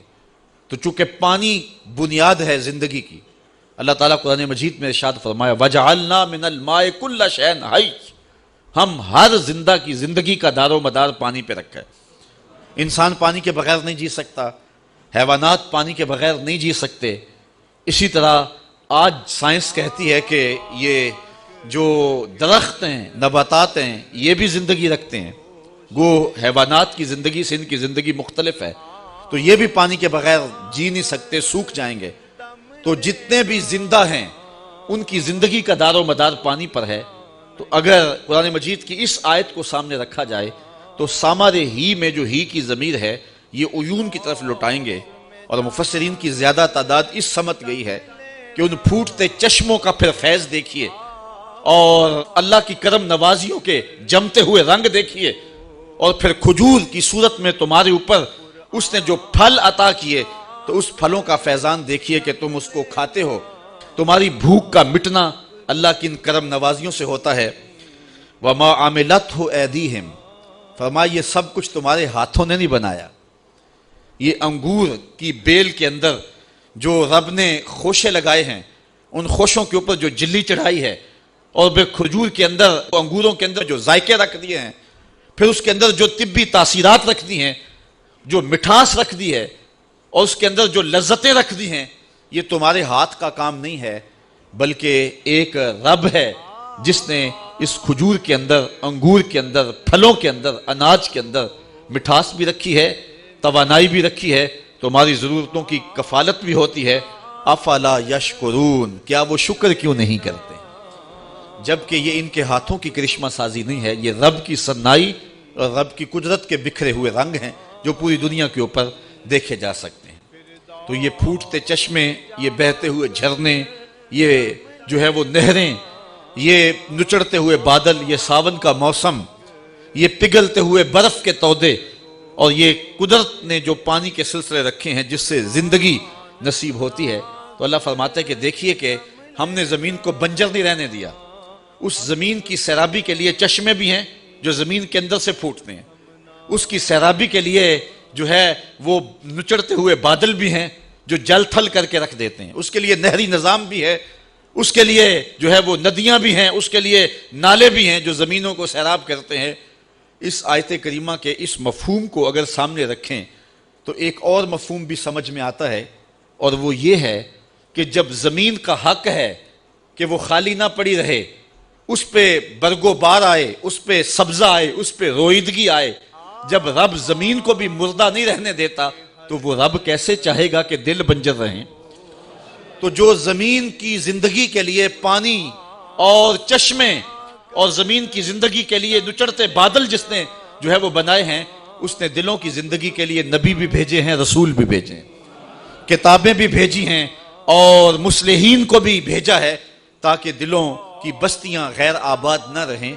جس طرح مردہ زمین پر بارش برسی تو رویدگی پیدا ہوئی، اس طرح اہل اللہ کی صحبت میں جانے والے دلوں کی زندگی پایا کرتے ہیں، اور نبیوں کے قرب میں رہنے والوں کے دلوں میں کبھی صداقت کے پھول کھلتے ہیں، کبھی عدالت کے پھول کھلتے ہیں، کبھی سخاوت کے پھول کھلتے ہیں، کبھی ولایت کے پھول کھلتے ہیں۔ تو یہ ساری کرشمہ سازیاں اس رب نے اپنے بندوں کے لیے فرمائی ہیں۔ افلا یشکرون، یہ لوگ اللہ کا شکر کیوں ادا نہیں کرتے ہیں؟ اصل نعمتوں کی بہتات بعض اوقات انسان کو غور نہیں کرنے دیتی، حالانکہ نعمتوں کی بہتات پر بندے کو زیادہ شکر گزار ہونا چاہیے۔ بھوک پیاس کاٹی ہو تو پھر نعمت ملے تو پھر اسے پتہ چلتا ہے۔ وہ ایک مقولہ ہے کہ قدر نعمت زوال نعمت کے بعد ہوتی ہے۔ تو چونکہ ہمیں یہ اتنا کچھ مراحل جو طے کر کے یہ سبزہ، یہ اناج، یہ پھل جو ہمارے تک پہنچتے ہیں، ہمیں کبھی اس کا احساس ہی نہیں ہوا۔ پلیٹ میں سجے ہوئے ہمارے سامنے آ جاتے ہیں تو ہم نے کبھی اس پہ تدبر ہی نہیں کیا کہ کتنے مراحل طے کیے تھے۔ ایک بزرگ تھے تو وہ کھانا کھانے بیٹھے تو روٹی ایک جانب سے تھوڑی سی جلی تھی، تو ایک شخص نے اس کو اٹھا کے ایک جانب پھینک دیا۔ تو وہ بزرگ فرمانے لگے، مخاطبہ کرے کہ اس شخص سے، کہ کسان سحری کے وقت اٹھا جب سارا زمانہ سویا ہوا تھا، اس نے ہل جوتے اور جا کے زمین کو پھاڑا، اور پھر 2-3 دن تک وہ زمین کو نرم کرتا رہا، پھر وہ بیج لے کر کے گیا، بیج ڈالا، پھر سہاگا چلایا، پھر اس کے بعد اس نے پانی دیا، اور وہ بھی بیل اس نے جو ہے وہ جوتے کنویں پہ، اور کنویں سے پانی نکالا اور زمین کو سیراب کیا۔ پھر اس کے بعد جب رویدگی پیدا ہوئی تو جڑی بوٹیاں بھی اگ گئیں، تو وہ کسان پہلے تو خود اکیلا جاتا تھا، اب اپنے بچوں کو بھی ساتھ لے گیا، اور ایک کونے سے لے کے دوسرے کونے تک ساری جڑی بوٹیاں نکالتا رہا، اور کئی دن اس عمل میں لگ گئے۔ پھر پانی دیتا رہا، رب بھی اہتمام فرماتا رہا، بارشیں بھی برستی رہیں۔ جب بارش نہیں آئی تو ضرورت پانی کی تھی تو اس نے پھر جو ہے وہ کنویں پر بیل جوتے اور پھر پانی دیا۔ پھر جو ہے وہ چاند جو تھا، اس کی چاندنی اس کے اوپر لگے ہوئے اناج کے اندر رس بھرتی رہی اور مٹھاس پیدا کرتی رہی، اور سورج اس کو پختہ کرتا رہا۔ پھر وہ گندم پک گئی تو شدت کی گرمی کے اندر جو ہے وہ کتنے لوگ آئے اور اس کو کاٹتے رہے، اور سخت دوپہر میں کاٹ کر کے انہوں نے اس کو باندھ دیا، اور پھر کچھ دنوں کے بعد اس کے خوشے الگ کیے، اور پھر خوشوں سے اناج الگ کیا اور بوسا الگ کر دیا گیا۔ پھر اس اناج کو پھر پانی سے دھویا گیا، اور پھر ایک خاتون نے چکی سے اس کو پیسا اور آٹا بنایا، اور پھر کنویں سے جو ہے وہ گھر کا مالک جا کے پانی لے کر کے آیا، اس نے پانی ڈال کر کے اس آٹے کو گوندا۔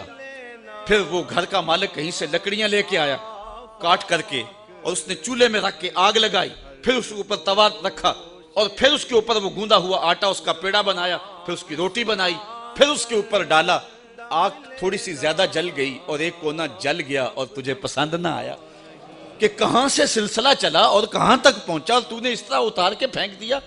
یہ اللہ کی نعمت ہے. تو چونکہ انسان کی نظر اس سارے منظر نامے کی طرف نہیں ہوتی ہے اور یا پھر اس کو آسانی سے مل جاتی ہے تو وہ شکر کا لہجہ نہیں رکھتا ہے, اور جب اس کو کوئی نعمت ملنے میں تاخیر ہو جائے تو پھر اسے پتہ چلتا ہے, پھر اس کا رواں رواں شکر ادا کر رہا ہوتا ہے. یہ موسم ماہ صیام کا آ رہا ہے تو سارے دن کی بھوک اور پیاس کاٹنے کے بعد جب شام کے وقت ٹھنڈا اور میٹھا مشروب ملتا ہے اور بندہ اس کو لے کر کے اپنے کام و دہن میں ٹپکاتا ہے تو انسان کی زبان بولے نہ بولے انسان کا ایک ایک بال رب کی تسبیح بول رہا ہوتا ہے اور رب کا شکر ادا کر رہا ہوتا ہے, اس لیے کہ سارے دن کی پیاس کاٹی نہ تو اب پتہ چلا کہ پانی کیا ہوتا ہے. یہاں حضرت مولا کائنات سیدنا علی المرتضیٰ رضی اللہ تعالی عنہ کا ایک قول آپ کے سامنے رکھنا چاہوں گا حضور کے بارے میں کہ حضور سے محبت کتنی ہے ہمیں. کسی نے کہا جان سے زیادہ, کسی نے کہا مال سے زیادہ, کسی نے کہا اولاد سے زیادہ, کسی نے کچھ کہا. حضرت علی المرتضیٰ فرمانے لگے حضور ہمیں مال سے, جان سے, اولاد سے پیارے تھے, یہاں تک کہ پیاس کی شدت ہو اور ٹھنڈا پانی میسر آ جائے حضور اس ٹھنڈے پانی سے بھی زیادہ پیارے تھے ہمیں. یہ آپ نے پرسوں ترسوں کے اخبار میں دیکھا ہوگا کہ جو ہے وہ عرب میں ایک شخص گاڑی خراب ہونے کی وجہ سے راہ نہیں پا رہا تھا, بس 40 کلومیٹر پیدل چلا اور پھر اس کی موت واقع ہو گئی. صحراؤں میں پانی نہ ملے تو سیدھی سیدھی موت ہوتی ہے. حضرت مولا کائنات کہتے ہیں کہ ہم بتائیں کہ حضور کتنے پیارے تھے. کہا اتنا سمجھو کہ صحراؤں میں جب موت اپنی آنکھیں نکال رہی ہو اور ٹھنڈا پانی میسر نہ ہو تو اچانک اس پیاس میں ٹھنڈا پانی نصیب ہو جائے تو وہ ٹھنڈا پانی کتنا بھلا لگتا ہے. حضور ہمیں اس سے بھی زیادہ پیارے تھے. مطلب یہ کہ حضور ہمیں جان سے بھی زیادہ پیارے تھے. تو اللہ کی ان نعمتوں کی قدر سیکھیں. اللہ تعالیٰ ان نعمتوں کا ذکر کر کے ہمیں بتا رہا ہے افلا یشکرون, یہ شکر کیوں ادا نہیں کرتے. سبحان الذی خلق الازواج کلھا مما تنبت الارض ومن انفسہم ومما لا یعلمون. پاکی ہے اس رب کو جس نے ہر چیز کے جوڑے بنائے, ان چیزوں کے مما تنبت الارض جو زمین اگاتی ہے, ومن انفسہم مخاطبین سے کہا, قرآن مجید کی تلاوت کرنے والوں سے, لوگوں سے, کہ ان کے اندر بھی جوڑے ہیں, انسانوں کے اندر بھی, حیوانات کے اندر بھی. وَمِمَّا لَا يَعْلَمُونَ, اور ان چیزوں میں بھی جوڑے ہیں جن کی انہیں خبر ابھی نہیں ہے. ان میں بھی جو ہے وہ جوڑے ہیں جن کی خبر انہیں نہیں ہے. تو یہ اللہ تعالیٰ نے نباتات میں بھی, حیوانات میں بھی اور ساری چیزوں کے اندر جوڑے بنائے ہیں. انسان کا فہم, انسان کی عقل وہاں تک پہنچ نہیں پائی, لیکن جوڑے وہاں بھی ہیں. انسان میں تو جوڑے ہیں ہی ہیں. نباتات بھی بغیر نر کے پھل نہیں دیتے. یہ کھجوروں کے باغوں میں اور آم کے پیڑ جہاں ہوتے ہیں تو ان باغوں کے اندر ان کو ساتھ نر بھی لگانا پڑتا ہے, کیونکہ اگر نر نہیں دیں گے تو پھل کچا جھڑ جائے گا, پکا نہیں ہوگا. یہ ہمارے ہاں چونکہ یہ کھجور کا علاقہ نہیں ہے, کہیں اکیلی کھجور ہو تو کبھی اس پہ پھل نہیں آپ نے آتا دیکھا ہوگا, اس لیے کہ اس کے ساتھ نر نہیں ہے. یا وہ نر ہوگا تو پھل آئے گا نہیں, اگر وہ مادہ ہے تو اس کا ساتھ نر نہیں ہے. تو جہاں کھجوریں اگائی جاتی ہیں, جہاں ان کے باغات ہوتے ہیں, تو وہاں نر بھی دیے جاتے ہیں. پھر ہوائیں نر کھجوروں سے مادہ تولید کو لے کر کے مادہ کے اوپر پھینکتی ہیں اور اس طرح وہ بارآور ہوتی ہیں اور پھر پھل ہوتا ہے. تو جن کو نر کم ملتا ہے, جن کھجوروں کو نر کم ملے تو ان کے اندر گٹھلی بھی پیدا نہیں ہوتی ہے. تو یہ اللہ تعالیٰ جل شانہ نے ایک نظام رکھا ہوا ہے کہ جانوروں کے اندر بھی جوڑے اور انسانوں کے اندر بھی جوڑے اور درختوں کے اندر بھی جوڑے. اور پھر فرمایا وَمِمَّا لَا يَعْلَمُونَ, اور بھی ایسی چیزیں ہیں جن کو یہ جانتے نہیں ہیں, جوڑے ان میں بھی ہیں. میں کہتا ہوں اگر اس بلب کو, اس پنکھے کو ایک مثبت اور ایک منفی, ایک ٹھنڈی اور گرم تار نہ دیں, یہ جوڑا اگر یہ نہ ہو تو یہ بھی روشن نہ ہو سکے. تو بہت ساری ایسی چیزیں ہیں کہ جن پہ ہم تدبر کریں تو یہ ضابطہ کار فرما ہے جو رب نے دیا ہے, اور اس جوڑے سے ہی کائنات کے اندر حسن اور رنگ اور بہار ہے. عورت کا حسن کس کام اگر مرد کی فتوت نہ ہو, اور مرد کی فتوت کس کام اگر عورت کا خمار نظر نہ ہو. تو رب نے جو ہے وہ یہ جو جوڑوں کا سلسلہ رکھا ہے یہ ایک حسن اور ایک لطافت پیدا کرنے کے لیے رکھا ہے.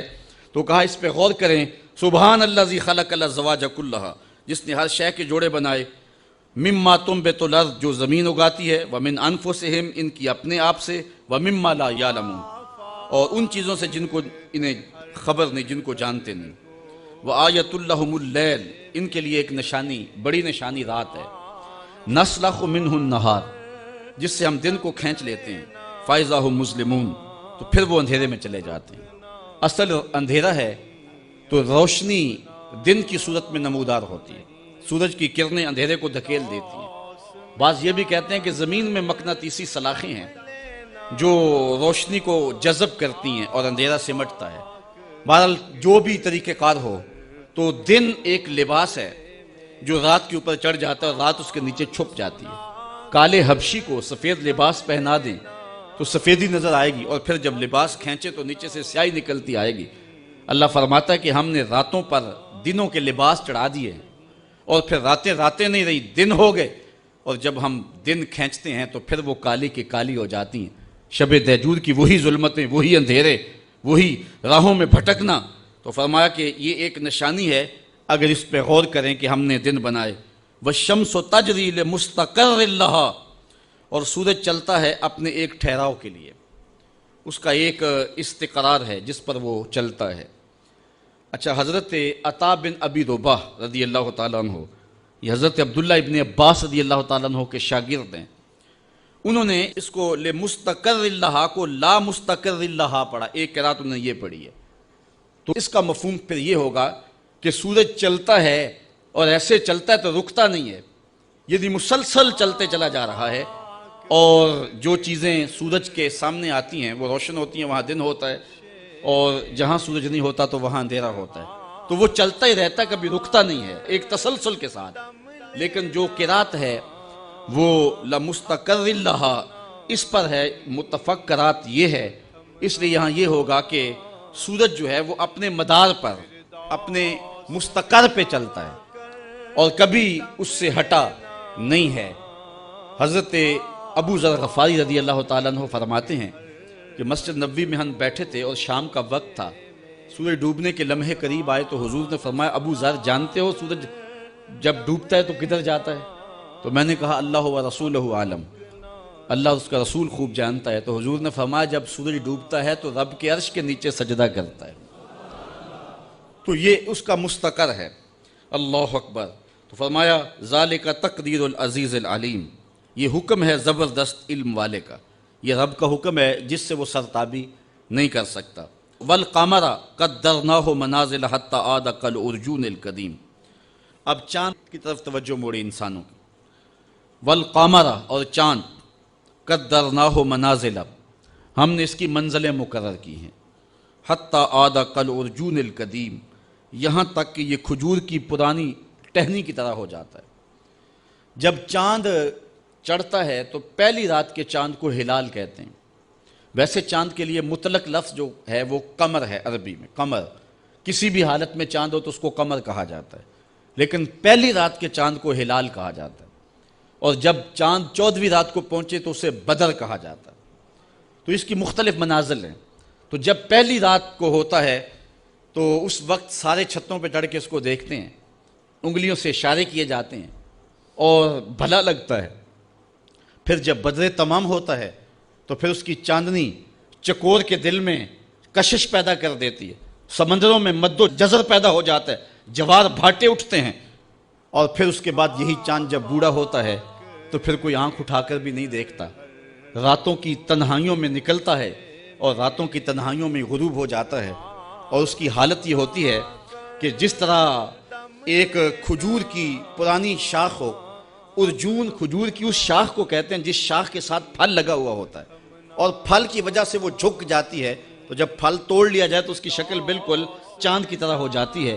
جب آخری راتوں میں ہوتا ہے وہ زرد بھی ہو جاتی ہے اور پرانی بھی ہوتی ہے اور جو ہے وہ بے ڈھنگی سی بھی ہوتی ہے۔ اللہ تعالیٰ فرماتا ہے کہ یہ چاند پھر اس مرحلے پہ پہنچتا ہے حتیٰ یہاں تک کہ اللہ اکبر عاد کالعرجون القدیم، کھجور کی پرانی ڈال کی طرح، پرانی ٹہنی کی طرح ہو جاتا ہے۔ اچھا، اس چاند کی گردش سے اور اس کی منازل سے حضرت انسان کو کچھ سمجھایا جا رہا ہے۔ کہ جب تو پیدا ہوا تھا تو چاند کی طرح سارا زمانہ تیرا منہ دیکھنے آیا تھا، تو بھی اس وقت لوگوں کی توجہ کا مرکز بن گیا تھا، اور پھر منازل طے کرتا رہا، اور جوانی کی دہلیز پہ جب تم نے قدم رکھا اور تو بدر تمام ہوا، جب شباب کی بجلیاں تیری آنکھوں سے ٹپکنے لگی، تو پھر تیری نظر کا خمار بھی کئیوں کے دل لوٹتا تھا، کئیوں کی نیندیں اچاٹ کر دیتا تھا۔ جس طرح چاند جب جوبن پہ ہو تو چکور کا دل لرزتا ہے، اور سمندر میں جوار بھاٹا پیدا ہو جاتا ہے، لہریں اٹھتی ہیں، طوفان پیدا ہوتے ہیں، تو جب بندہ بھی جوانی کی دہلیز پہ ہوتا ہے تو وہ بھی طوفان اٹھاتا ہے، دلوں میں جوار بھاٹے پیدا ہوتے ہیں۔ تو وہ لمحے بھی آئے کہ تو نے دلوں کی بستیاں اور دلوں کی دنیا پر ہلچل پیدا کر کے رکھ دی۔ تیرا شباب لوگوں کی زندگیوں کے اندر گھلتا رہا، اور کتنوں کی نیندیں اچاٹ ہوتی رہیں، تیری زلف کے شکن کتنوں کا قرار لوٹ کے لے گئے۔